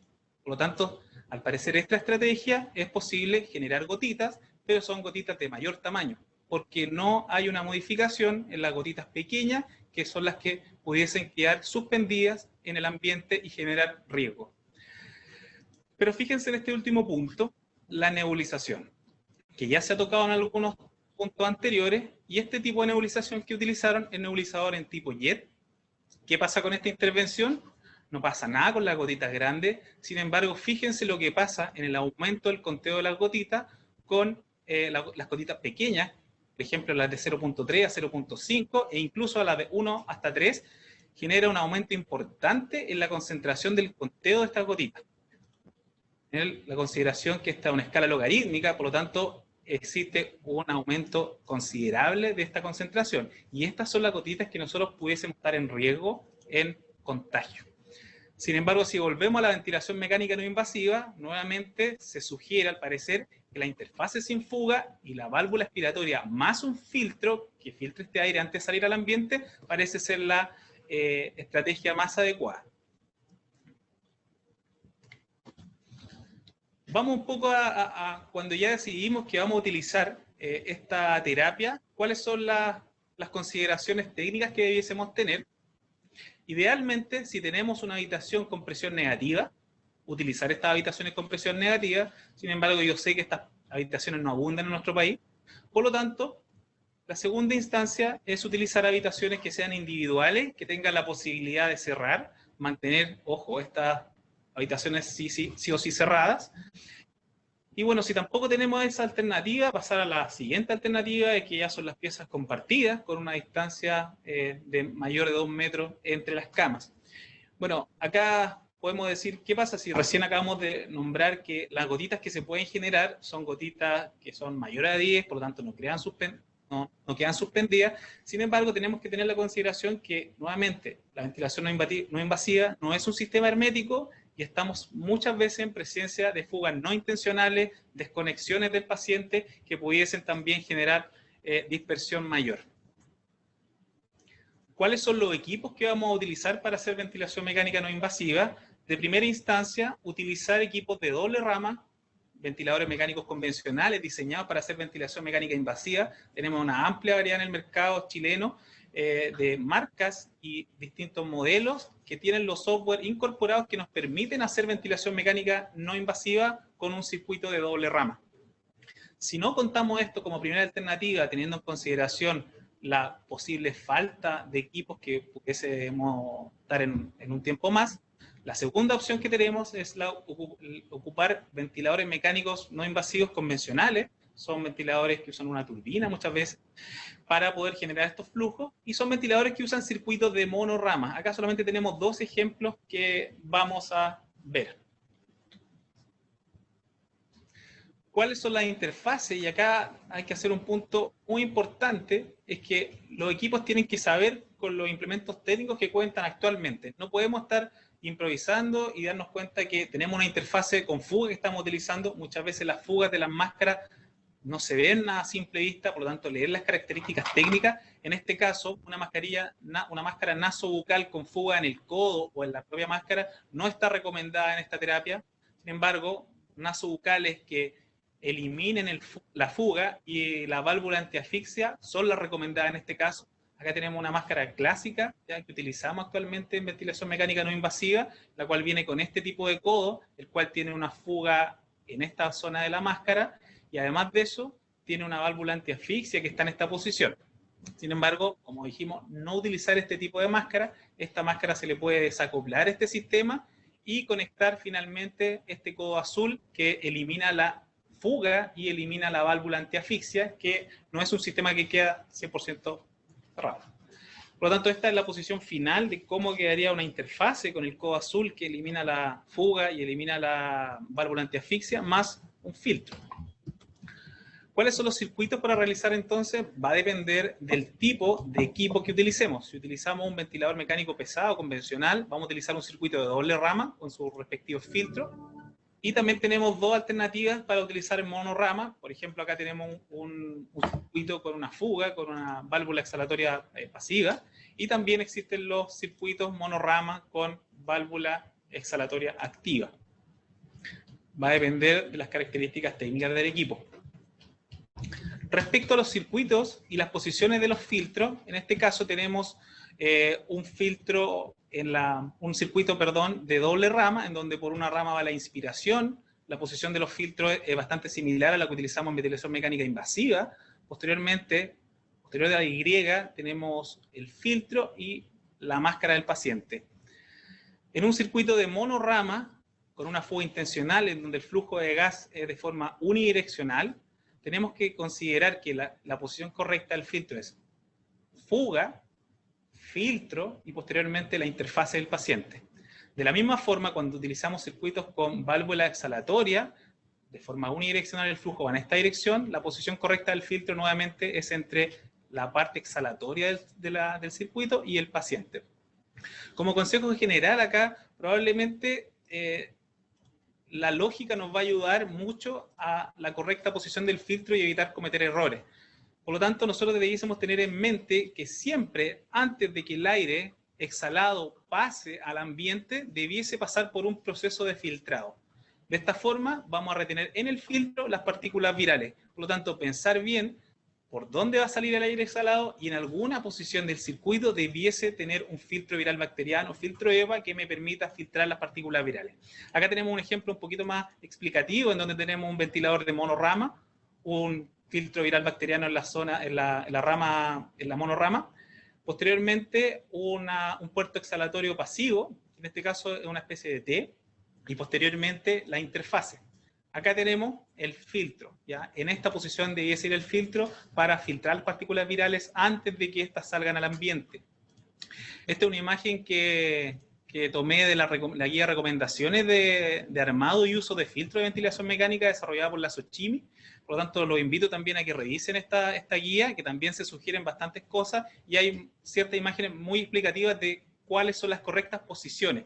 Por ejemplo, acá, este portal exhalatorio pasivo, tenemos también la posición del filtro viral bacteriano en esta zona. De la misma forma, cuando tenemos otro tipo de fuga, por ejemplo, esta es una fuga de un circuito Dreyer, tenemos la monorama, el filtro viral bacteriano y posteriormente la interfase. Acá probablemente va a salir la pregunta, ¿y puedo usar un filtro HME? Tenemos que usar un filtro. Si vamos a usar un HME, tiene que ser un HME-F, ¿ya? Tenemos que considerar que acá lo importante, más que humidificar, si bien puede ser una característica que nos puede ayudar, lo importante es el filtrado antes que la humidificación. Si tenemos la posibilidad de utilizar un HME-F, bienvenido sea, pero sin embargo, siempre recordar que lo importante es el filtrado y la humidificación va a ser un efecto adicional que puede también ser potencialmente benéfico para nuestros pacientes. Acá tenemos los dos filtros, recordemos nuevamente HME-F, y un filtro viral bacteriano o filtro EPA también es una alternativa. Nuevamente esto, circuito doble rama, rama inspiratoria, HME-F o filtro viral bacteriano, posteriormente la interfase, y de esta forma el aire exhalado con partículas virales que pudiese tener va a pasar por un proceso de filtrado y nuevamente se va por la rama expiratoria hacia la vía expiratoria del ventilador mecánico. Inicio de suspensión, y probablemente acá tenemos que tener varias consideraciones, ya que todos sabemos que al desconectar los pacientes y el ventilador sigue funcionando, la turbina genera unos flujos que pueden ser peligrosos. En ese sentido, la recomendación es que si el ventilador tiene la posibilidad de quedar en stand-by, encender el ventilador, dejarlo en stand-by, utilizar presiones bajas de inicio, 4 centímetros de agua de presión positiva al final de la expiración parece razonable.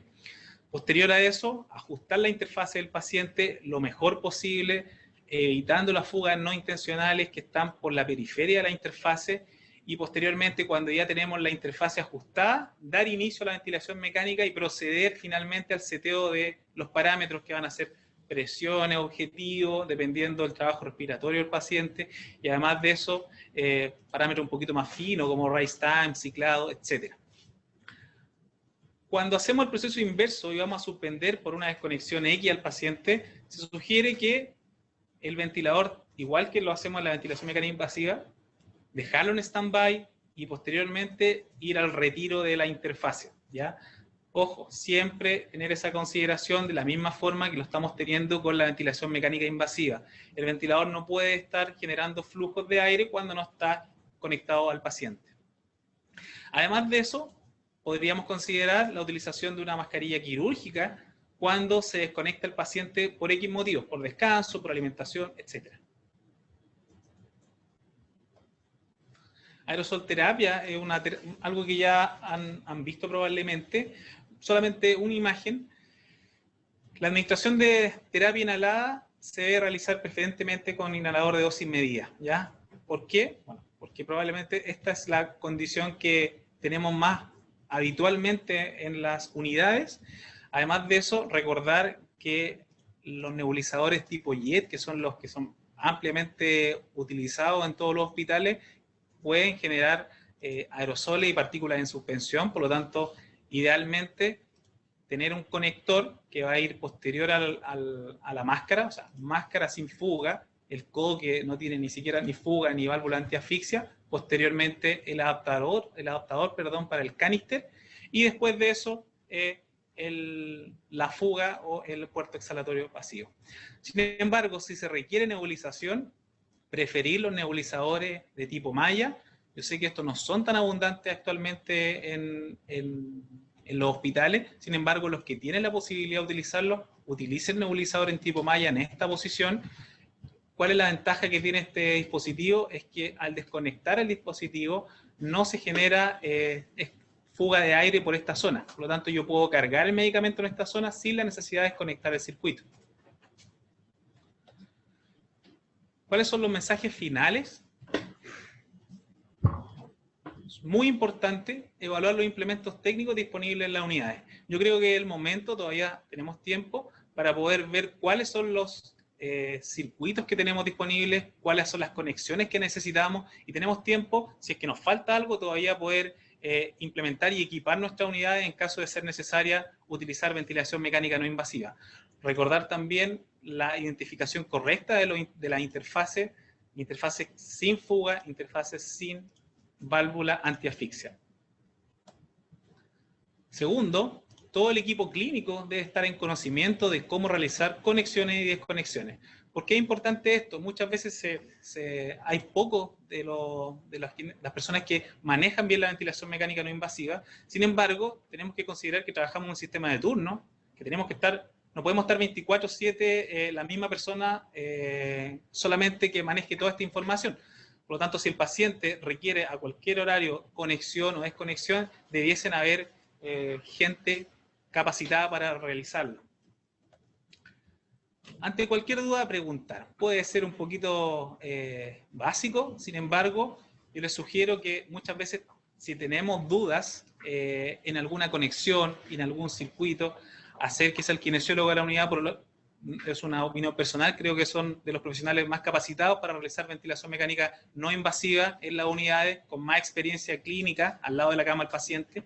Sin embargo, si no podemos solucionar nuestras inquietudes por esta vía, tenemos el Hospital Digital, que está disponible 24/7, con profesionales kinesiólogos altamente capacitados para poder responder sus dudas, inquietudes y sugerencias, médicos también especialistas y enfermeras especialistas en cuidado intensivo. Minimizar las desconexiones. Probablemente esto va de la mano también con lo que hacemos en ventilación mecánica invasiva. Minimizar las desconexiones al máximo, ya que cada desconexión puede ser un potencial riesgo para el personal sanitario. Recordemos este metro que genera el paciente de potencial riesgo. Y finalmente, reconocer el fracaso de la terapia. No ser tan excesivo, darle una prueba terapéutica, como decía el doctor, y cuando la terapia finalmente no funciona, reconocerlo y escalar en terapia, que en este caso parece ser la ventilación mecánica invasiva. Muchas gracias. Muy bien, Roque. Muy bien. Muchas gracias, Roque, por la presentación. Algunas preguntas de la audiencia. Preguntan acá. Si tú tienes un ventilador no invasivo formal, capaz de compensar fuga bastante bien, ¿cierto? Por eso están hechos. ¿Por qué tú priorizarías un doble rama que eventualmente está diseñado para ser invasivo? Sí, es una pregunta que nos hemos hecho todos probablemente. Probablemente al tener una rama inspiratoria y una expiratoria que nos asegure un filtrado en la expiración, probablemente esa sería la elección, ¿ya? Yo creo que si se tienen las consideraciones de seguridad, se puede utilizar un ventilador monorama con bastante seguridad y sabemos que es efectivo. Tenemos que considerar que el punto que nos están diciendo ahora es que compensa la fuga, ¿cierto? Y lo que tenemos que tratar de evitar en este sistema es evitar las fugas no intencionales, ¿ya? Por lo tanto, ese es el mensaje. Perfecto. Yo sé, acá probablemente hay que hacer una correcta elección de la interfase, eso es clave. Recuerda que el 50% fracasa probablemente por una mala elección de la interfase, por lo tanto una interfase adecuada en talla para el paciente y en modelo para el paciente, ¿ya? Eso es clave en poder, ojalá que los equipos y las unidades tengan una amplia gama de interfaces para poder utilizar, que sean diferentes tallas incluso. Preguntan también si cuando uno va poniendo filtro y alejando la válvula expiratoria del paciente, ¿cuánto influye eso en la adaptación del paciente, en la incomodidad, en retener CO2, incluso preguntan? Bueno, tenemos que saber que si ponemos un filtro antes de la parte exhalatoria, sí o sí estamos agregando espacio muerto instrumental. En este caso sería alrededor de 50 ml de espacio muerto instrumental, ¿ya? Puede generar un poco más de resistencia, se describe que los filtros pueden tener una resistencia cercana a 2 centímetros de agua por litro de aire, por lo tanto, sabemos que puede generar incomodidad, sabemos que puede aumentar el espacio muerto instrumental, sin embargo, es la única opción y medida de seguridad que tenemos actualmente para evitar el riesgo del personal de salud. Perfecto. ¿Cuánto dura el filtro puesto al lado de entre la mascarilla? Mira, dependiendo las especificaciones del fabricante, hay filtros EPA que pueden durar 5 días sin problema, ¿ya? Por lo tanto, yo creo que 5 días me parece un plazo razonable para estar pensando en un cambio. Perfecto. Preguntan acá, ¿se recomienda realizar técnicas de expiración forzada en ventilación mecánica no invasiva? Yo creo que no es el momento, porque al generar expiración forzada mientras está conectado, las fugas no intencionales van a aparecer sí o sí, ¿ya? Vamos a tener un flujo que viene de forma mucho más brusca desde el paciente y va a hacer un contacto de forma directa con el flujo proveniente del ventilador mecánico y eso sí o sí va a afectar el hermetismo de la máscara con el paciente. Por lo tanto, las fugas periféricas de la máscara sí o sí se van a producir. Yo quisiera pedirte, Roque, como última pregunta, que reforzaras un poco. Yo soy personal de salud, entro a la habitación del paciente en ventilación no invasiva luego de haberlo extubado y tengo que hacer un aseo bucal, tengo que hacer una ventana. ¿Cuáles son los pasos a seguir para desconectar al paciente de la no invasiva para evitar la aerolización? Perfecto. Yo creo que este es uno de los puntos importantes.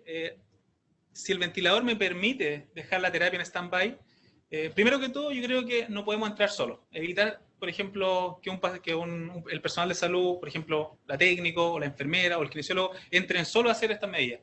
Yo creo que es adecuado que entren 2 personas, me parece razonable. Uno se encargue, por ejemplo, de dejar el ventilador en stand-by, el otro se encargue de desajustar la máscara. Ya tenemos que saber que mientras dejamos el ventilador en stand-by, el paciente no va a estar recibiendo soporte, sin embargo va a estar respirando con espacio muerto instrumental que se lo va a entregar la máscara y los filtros. Y eventualmente el circuito, si es que utilizamos un circuito de doble rama. Por lo tanto, entrar 2 personas parece adecuado. Después de eso, tener claro, hacer un recorrido mental de cuál va a ser la secuencia en voz alta. Perfecto, tú vas a hacer esto cuando te diga yo. Lo que vamos a hacer inicialmente, si el ventilador me permite, dejarlo en stand-by. Posterior a eso, desconectar la máscara. Y posterior a eso, si tenemos la alternativa y tenemos una mascarilla a mano, también utilizar una mascarilla en el paciente, ¿ya? Eso. Perfecto. Muy bien. En el fondo, recalcar el hecho que es conveniente poner en stand-by el equipo de manera de evitar la salida de presión de aire en un momento. Hay ventiladores que no permiten, por ejemplo, dejarlo en stand-by. En ese sentido, apagar el ventilador antes de desconectar. Muchos de estos equipos que no permiten el modo stand-by guardan los últimos parámetros para la siguiente conexión. Perfecto. Muchas gracias, Roque. Perfecto. Muy bien. Seguimos con nuestro simposio de ventilación mecánica no invasiva en paciente COVID. Voy a dejar con ustedes ahora a el kinesiólogo Rodrigo Adasme quien es también kinesiólogo intensivista, vicepresidente de la División de Kinesiología de la Sociedad Chilena de Medicina Intensiva, y quien nos va a hablar, ¿cierto?, de qué pasa cuando en esta secuencia de eventos y la pandemia avanza, nos vemos forzados a ocupar alternativas a lo normal, ¿no es cierto? Llámese máquinas de anestesia, etcétera, y cuando tenemos un no invasivo disponible para ventilar invasivamente. Veamos cómo hacerlo y dónde está su rol. Gracias, Rodrigo. Hola, buenas tardes a todos. Vamos a sacar la máscara por este ratito. Gracias, Tomás, y a todo Hospital Digital, la verdad, por esta invitación. Y la verdad que estamos trabajando como división de kinesiología en la guía de recomendaciones y consideraciones de uso de ventiladores no invasivos para el soporte mecánico ventilatorio invasivo. Así que reconozco a mis 4 colegas que estamos trabajando en esto: Jorge Molina, Daniel Arellano, Javier Sala, y ninguno de ellos con conflictos de interés, incluyéndome para el desarrollo de esto. Por lo mismo, vamos a explicitar un plan de uso de equipos de ventilación mecánica en situaciones de escasez, que esto ya está descrito desde febrero de este año. Vamos a actualizar sobre el funcionamiento técnico de los equipos de no invasiva y vamos a dictar algo como recomendaciones técnicas y prácticas sobre el uso de estos equipos como soporte invasivo. Sabemos bien que el periodo de inicio de la ventilación mecánica parte antes de la intubación con el soporte no invasivo, pero una vez que se intuba al sujeto, este curso de la ventilación mecánica es más o menos largo, ¿cierto? Sabemos que en promedio un adulto se ventila 7 a 10 días, de los cuales cerca del 50% es weaning. Y este weaning o deshabituación del ventilador mecánico está relacionado al traspaso de trabajo respiratorio desde el ventilador mecánico hacia el sujeto, para culminar en una extubación y probablemente a las 48 horas consolidar esta extubación, donde podemos ocupar diferentes tipos de soporte. Actualmente en Chile tenemos 1.627 equipos de ventilación mecánica para uso en UCI adulto.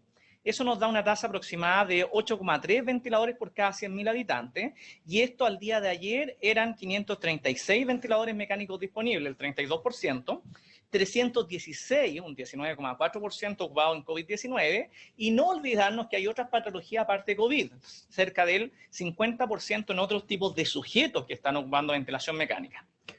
El COVID tiene en promedio, lo que hemos visto acá en Chile, de 8 a 14 días de uso de ventilación mecánica. Por lo mismo, todos estos equipos no es que voy a ocupar un ventilador, paciente se mejora y ventilador sale, sino que este soporte debemos pensarlo a una proyección estimada media de 8 a 14 días. Esta es la estadística actualizada hasta el día de hoy. Este ha sido el comportamiento a nivel nacional del uso de ventiladores mecánicos. Estamos en una fase quizá un poquito estacionaria, esperemos que no aumente esto, pero recuerden que vamos con información desfasada hasta el día de ayer y con una tendencia, como les digo, al aplanamiento del uso de equipo, y ojalá que podamos mantener esto y mejor aún si lo disminuimos.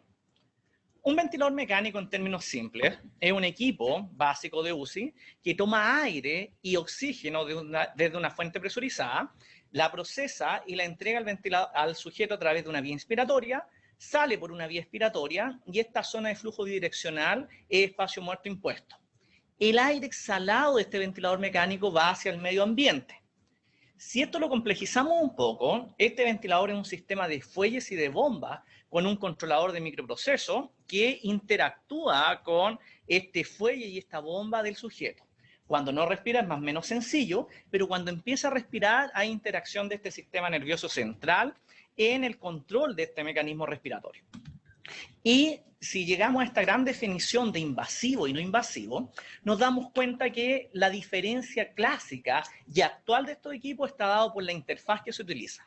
Tubo traqueal y traqueostomía para invasivo, máscaras faciales con codo azul en estos casos para no invasivo. Pero vean ustedes que dentro de la gama de equipos de ventilación que tenemos, la verdad que cualquiera de ellos podría ocupar una interfaz invasiva o una interfaz no invasiva. A pesar que la declaración del producto es soy un ventilador invasivo, podría ocuparlo como no invasivo.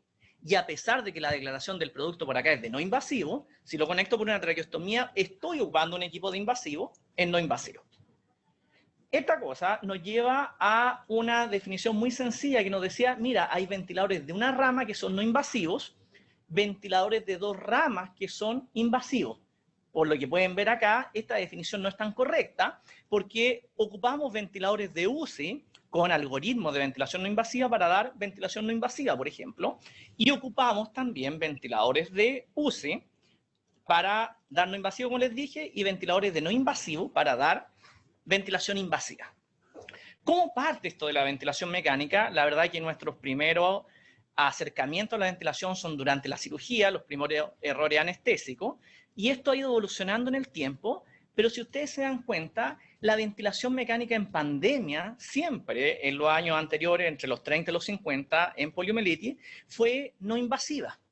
Fue no invasiva a presión negativa, pero aquí no vemos interfaces que están conectadas al sujeto. La verdad que esta era la UCI y las crisis de poliomielitis, y esto vean que fue una pandemia que duró cerca de 20 años hasta que no se encontró la vacuna. En los años 50, sí, empezamos a tener complicaciones. Daño pulmonar por presión y volumen, todavía no se acuñan los conceptos de vario y volutrauma.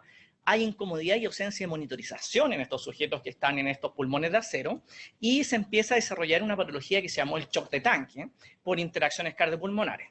En esos entonces se comienza a desarrollar la ventilación a presión positiva con estos tremendos aparatos de fuelle que eran capaces de generar una presión inspiratoria y que se traduce en la plétora de ventiladores mecánicos que tenemos hoy en día. Probablemente muchos conocemos algunos de estos de acá disponibles, pero todos se clasifican en la capacidad de tomar aire de estas redes, presurizarlo y entregarlo a presión positiva hacia el sujeto. El plan de uso propuesto por Xochimilco, como les digo, en febrero de este año al Ministerio de Salud, es ocupemos primero los ventiladores mecánicos de UCI. Actualmente partimos con 1080 equipos, vamos en 1627, que son de uso recomendado por la entrega controlada de gases, monitorización, diseño para soporte vital y filtrado de gas. Tienen software para no invasivo, principalmente los vamos a ocupar como invasivos, dependen de gases de la pared, ¿cierto? Aire y oxígeno a 50 psi, tienen regulación precisa de FIO2 y tienen baterías, lo que lo hace ser clasificados como un equipo de soporte vital. Ante esto, un ventilador de UCI ocupa válvulas proporcionales que mandan el gas hacia el sujeto, estos son los pulmones del paciente, ¿cierto? Y una vía expiratoria por donde salen los gases. Y estamos continuamente monitorizando presión, flujo y nuestro panel de control a través de microprocesadores. Esta información que está dando el sujeto corresponde al trabajo resistivo y al trabajo elástico del sistema, que podemos mirarlo y podemos verlo, que está dado por la resistencia de la vía aérea, por la distensibilidad del alveolo y todos los otros elementos que configuran esto. Por lo mismo, nuestros ventiladores deberían ser capaces de ventilar vías aéreas y alvéolos con diferentes comportamientos.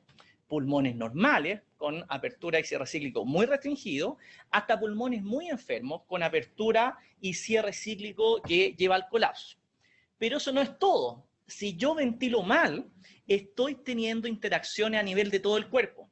Y por lo mismo, la ventilación mecánica no es solamente generar equipos que sean capaces de meter y sacar aire de manera pasiva, sino que hay una interacción relacionada al personal que tiene que revisar todos los elementos que tenemos aquí descritos. Si nos vamos a la mecánica de un ventilador, los ventiladores funcionan con válvulas proporcionales que controlan la entrada de aire y oxígeno acá, sistemas de monitorización en la parte de inspiración y el control de gases que estamos dando. Y en los ventiladores de dos ramas controlamos la salida del gas, primero midiéndola a través de sensores de flujo y controlándola a través de una válvula expiratoria, y nuevamente este gas sale hacia afuera. En los dispositivos actuales nos encontramos que estos ventiladores dan un flujo de base que continuamente se está botando. Por lo mismo, un ventilador es una fuente de contaminación bastante activa, incluso cuando está en fase expiratoria. Y la aceleración de este flujo, ya sea por el microprocesador o el sujeto, el trigger del ventilador, acelera la velocidad que está entregando este ventilador para conseguir los ciclos ventilatorios. Por lo tanto, hoy día la gestión de flujo de los equipos es absolutamente importante para el desarrollo de esto. En segundo lugar, nuestro plan de uso de equipos considera el uso de ventiladores de traslado, de urgencias, de anestesia y de UCI pediátrica. Los ventiladores de traslado son simples, con autonomía y uso mayor a 7 días, pero tienen el detalle de que tienen circuitos exclusivos y la gestión de aire habitualmente es diferente. Compresores o turbinas que hacen este efecto, o incluso sistemas Venturi para lograr tomar aire desde el medio externo. Ojo con la filtración acá. Los ventiladores de anestesia son ventiladores similares a los de UCI, pero están limitados en modos con una gestión de flujo diferente. Son sistemas de circulación cerrada que están relacionados a la administración de gas anestésico. Duda en su uso prolongado bastante, pero la verdad que es un ventilador con buenas funciones de monitorización. Y en pediatría, la verdad que tenemos 341 ventiladores mecánicos invasivos. Hasta el lunes de esta semana que salió el reporte de la Sociedad Chilena de Pediatría, había un 43% de uso, 284 no invasivos, 25% de su uso, y esto está extraído del 94,7% de las UCI pediátricas del país. ¿Cuál es la gracia de los ventiladores pediátricos? Es que el 90% son los mismos que se ocupan en adultos. Entonces, no tenemos grandes cambios acá. Todos permiten un buen ajuste de FiO2, parámetro y monitorización, y todos están clasificados como soporte vital, lo cual es muy bueno por certificaciones. El detalle de los ventiladores pediátricos es que viene la campaña de invierno. Y la verdad que del año 2015 hasta el 2019 tenemos picos estacionales de, en este caso, metanemovirus, virus respiratorio sincicial, influenza B, influenza A, que son los que nos llenan las unidades de UCI pediátrica y requieren ventilación mecánica. Por lo mismo, la real certeza de tener estos equipos disponibles puede ser cuestionable. Aquí nos pasamos del punto 2 al punto 4.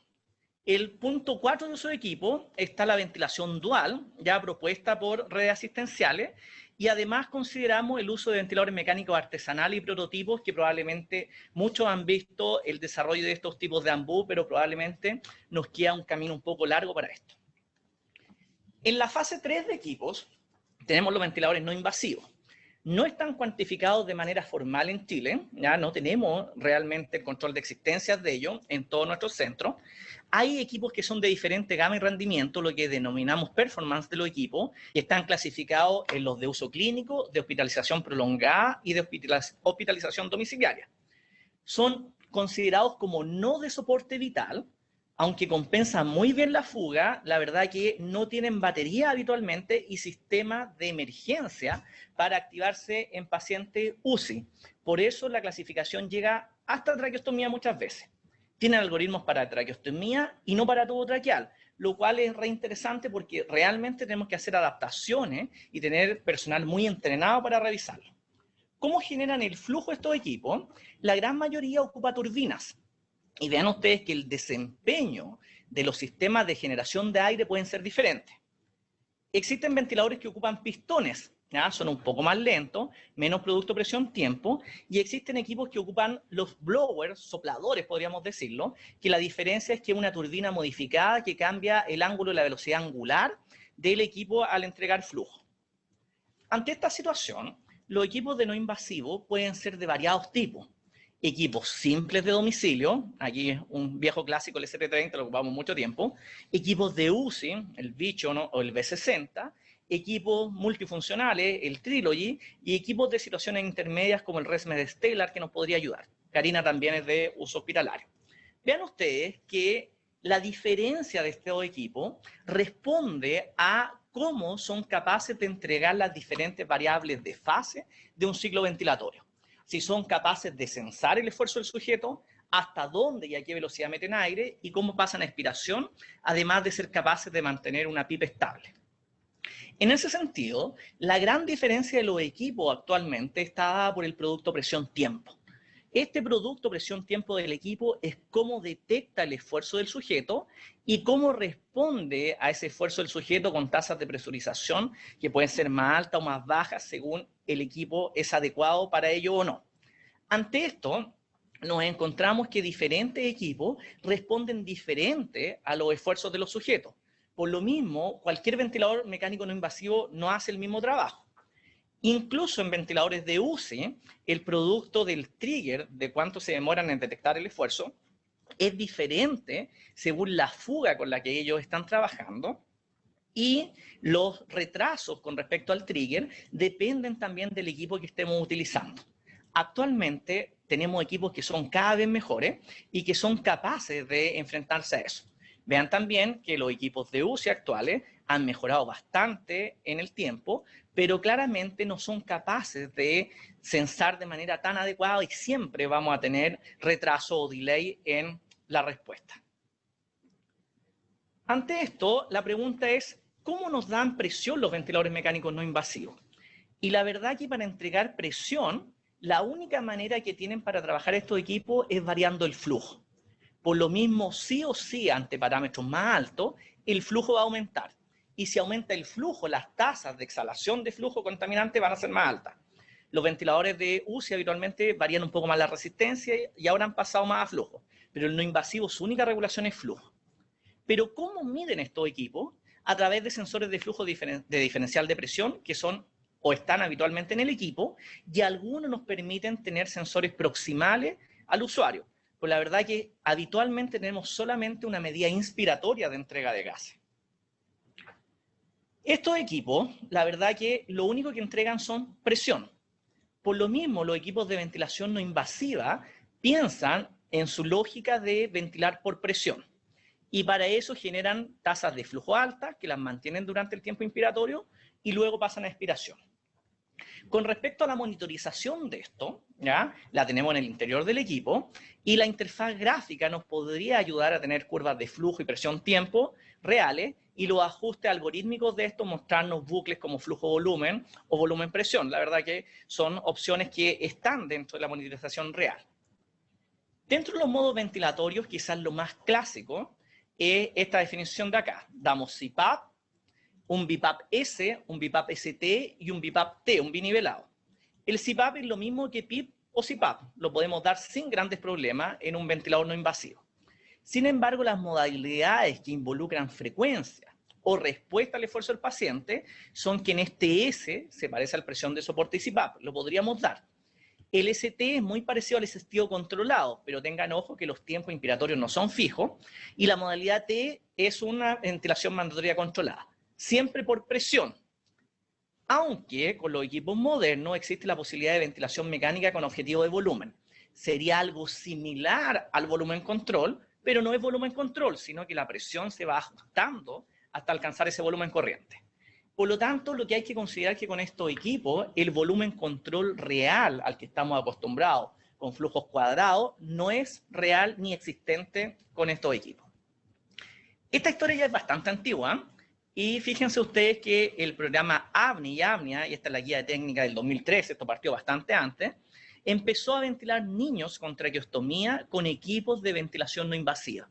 Y la verdad es que los americanos, los que comentamos esto, nos decían, pero ¿cómo es posible que ustedes hagan esta aberración? Son equipos que no tenían batería, no tenían soporte de emergencia, había que inyectarle oxígeno por diversos lugares y ponerle portales expiratorios para poder dar esto. La verdad que los gringos finalmente lo que terminaron haciendo fue vendiéndonos los portales exhalatorios y en los equipos nuevos ponerle certificaciones para traqueostomía con batería y estamos comprando ese mismo tipo de equipo. ¿Ya? Por lo mismo, esta experiencia en niños en domicilio nos ha permitido extrapolar, ¿cierto?, la realidad del uso de soporte a niveles más asistenciales, pero volvemos a coincidir con los expertos anteriores que el widespread con ventilación no invasiva es tremendamente amplio. La propagación del gas exhalado necesita filtros. Entonces, si vamos a ocupar un ventilador mecánico no invasivo en invasivo, el armado es bien similar. Una HMF en circuitos de una rama que filtre el gas que va hacia el sujeto, que filtre el gas expirado y que este portal expiratorio libere gas libre hacia el medio ambiente. Con respecto a humedad activa, podría realizarse también, pero tendríamos que ocupar un filtro EPA entre este portal expiratorio y el sujeto, nuevamente para evitar que el gas expirado de este sujeto contamine el ambiente. En ambos casos estoy aumentando el espacio muerto instrumental con una fuga alta. Por lo mismo, tener sensores de flujo proximales sería ideal para saber la condición real de este sujeto, además de capnografía probablemente para saber cuál es la realidad de ventilación.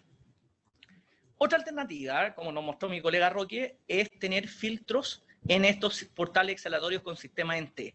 Una muy buena alternativa para filtrar el gas, la verdad que no siempre es disponible, pero tremenda alternativa por acá. Vamos a revisar dos equipos en específico que podríamos ocupar en estas situaciones. Uno es el Respironics Trilogy 100, probablemente un tremendo equipo de no invasiva. Si ustedes no tienen el block pasivo acá, que es esta tapita, si la tapita no tiene conectores, el circuito va por vía inspiratoria y se podría conectar perfectamente a una traqueostomía si es que hay un portal de fuga, a una máscara con fuga o a una máscara sin fuga con un portal exhalatorio. en todas estas configuraciones deberíamos poner un filtro. Y esta con fuga no deberíamos ocuparla ni para invasivo ni para no invasivo. Si usted tiene el equipo con esta tapita activa acá, tiene dos conectores. Un conector que es el pilotaje para la válvula expiratoria, por lo tanto con la válvula controlamos la salida y entrada del gas, y un conector para la línea de presión. Ante esto podemos conectar por vía invasiva o por máscara sin fuga, con un filtro HMF de preferencia acá, lo que estamos entregando y recibiendo desde el punto de vista del paciente. Si usted tiene un Trilogy 202, probablemente esta tapita va a existir, ¿ya? Y esto se llama el bloque activo. Este bloque activo nos permite funcionar con un sistema simple, como ya lo habíamos visto, pero también con un sistema de válvula expiratoria, como también lo habíamos visto.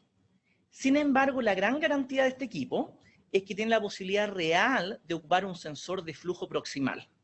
Por lo tanto, podríamos tener mejor monitorización, y no solo monitorización inspirada del gas, sino que expirada también, cerca del sujeto, para ventilar por una traqueostomía, por una máscara sin fuga, y por qué no por un tubo traqueal, teniendo las consideraciones de monitorización adecuadas. Fíjense que los conectores acá es un sensor de diferencial de presión con una membrana de resistencia variable o fija que nos entrega la información algorítmica al equipo para monitorizar. Otro equipo que está disponible en el mercado actualmente y que incluso de Israel liberaron sus planos de cómo generarlo, el Puritan Bennett 560. Un ventilador bien multipropósito que permite ventilación invasiva y no invasiva, ya nos hemos dado cuenta de eso. Procesa su propio aire, la verdad que es una gama media de equipos, y ven ustedes que podemos armarlo con un circuito de una rama con portal expiratorio pasivo. Si es que ponemos un filtro en esta posición, podemos conectar sujetos. Tenemos la posibilidad de una rama con válvula exhalatoria activa. Aquí nuevamente tenemos el controlador pilotaje de la válvula expiratoria y la línea de presión. Acá HMF, ¿cierto? Y poder conectar al sujeto. Y finalmente, la configuración más avanzada de este sistema, que tiene una vía inspiratoria, con un controlador para la válvula expiratoria, una línea de presión central, vía inspiratoria que llega al sujeto y salida de gases a través de una válvula expiratoria externa al equipo que permite controlar la salida y filtrar el gas expirado. Por lo mismo, tenemos múltiples configuraciones donde podríamos activar este sistema. Las grandes complicaciones de la no invasiva en invasivo tienen que ver con la interacción paciente-ventilador. Cuesta registrarla. Y esta interacción paciente-ventilador depende de varios elementos, como la interfaz paciente-ventilador, la función pulmonar basal, el proceso agudo y los efectos de las intervenciones asociados a la condición respiratoria del sujeto, los efectos de cómo funciona el ventilador y cómo es ajustado por el clínico, modos, niveles de soporte, trabajo respiratorio, nivel de trigger, etc. Y finalmente, por la detección del problema y la respuesta a través de síntomas y signos clínicos, las respuestas del sujeto, alarmas, gráficas, etc. Por lo mismo, el equipo, si bien es cierto, es tremendamente importante para hacer el trabajo, la monitorización, el ajuste y la asistencia del equipo está relacionado a los clínicos que lo manejan. Finalmente, las recomendaciones de estos son: ante situaciones de escasez de equipos de ventilación mecánica invasiva, el uso de equipos de no invasivo puede hacerse como segunda o tercera línea de soporte. Real. Armado y selección idónea del equipo para el soporte de sujetos con vía aérea invasiva y filtrado adecuado del gas expiratorio es clave. Por lo tanto, necesitamos conocer muy bien los equipos, muy bien a estos sujetos y filtrar los gases. Armado, uso, supervisión, cuidado e intervención con estos equipos debe ser cuidadosamente realizada por profesionales competentes en el uso de este tipo de equipos. ¿Por qué? Porque estamos trabajando en situaciones diversas y diferentes a su uso habitual. Y en la evaluación y tratamiento de sujetos gravemente enfermos con compromiso vital. Esto también es clave. O sea, no es cualquiera que va a ocupar ventiladores no invasivos para dar ventilación mecánica invasiva. Sugerimos que los miembros más entrenados dentro del grupo de kinesiólogos intensivistas especialistas sean quienes se encarguen del uso y adaptación de estos equipos para pacientes graves. Exclusivamente le estamos achacando aquí a la antigüedad, ¿cierto?, la posibilidad de ver errores más rápido. Y diferente a mis colegas, y estamos discutiendo bastante en nuestros grupos, que no descartar a priori el uso no invasiva con interfaz no invasiva, que es para lo que fueron hechos, pero con las recomendaciones que presentó mi colega nuevamente Roque de filtrado de aire exhalado, minimizando la fuga y en grupos entrenados para su práctica. Muchas gracias por su atención. Muy bien, muchas gracias Rodrigo por la presentación. Tenemos algunas preguntas, pero antes de las preguntas yo quisiera recapitular un poco. Entonces, tal vez el consejo, y sin atribuirse mérito ni verdad, ¿no es cierto?, saturados los ventiladores mecánicos invasivos comunes, o de primera gama, digamos, uno debería avanzar a ventiladores mecánicos menos sofisticados, refaccionados, etcétera, eventualmente después hacia máquinas de anestesia. Y quería aprovechar de contarles que tanto el MinSal como la SOFOFA, la Cámara de Producción y el Comercio, junto con la Sociedad Intensivo, recibimos las solicitudes de más de 35 desarrolladores de ventilación mecánica de prototipos, digamos. Se seleccionaron 5 de estos, hay otros que también van en paralelo avanzando rápido, y ahora están en pruebas ya de modelo animal. Vamos a empezar las pruebas de modelo animal para ver garantías de que se mantengan en el tiempo sin fallar, y posteriormente se harán los primeros trials en pacientes acotados y supervisados. Así que estamos lejos, pero no tan lejos. Y además sería muy interesante desarrollar esta industria a nivel nacional de manera de poder tener ventiladores propios. Dicho esto, es un poco para darle un contexto a esto. Muy bien. ¿Tú estás de acuerdo con esto, Rodrigo? ¿Cuál es el rol del no invasivo ante el prototipo en la versión actual? No, estoy bien de acuerdo, la verdad. Finalmente, dentro de la línea primaria de equipos, tenemos que gastar nuestras balas en los equipos de UCI, que son los que realmente hacen el trabajo cual fueron diseñados.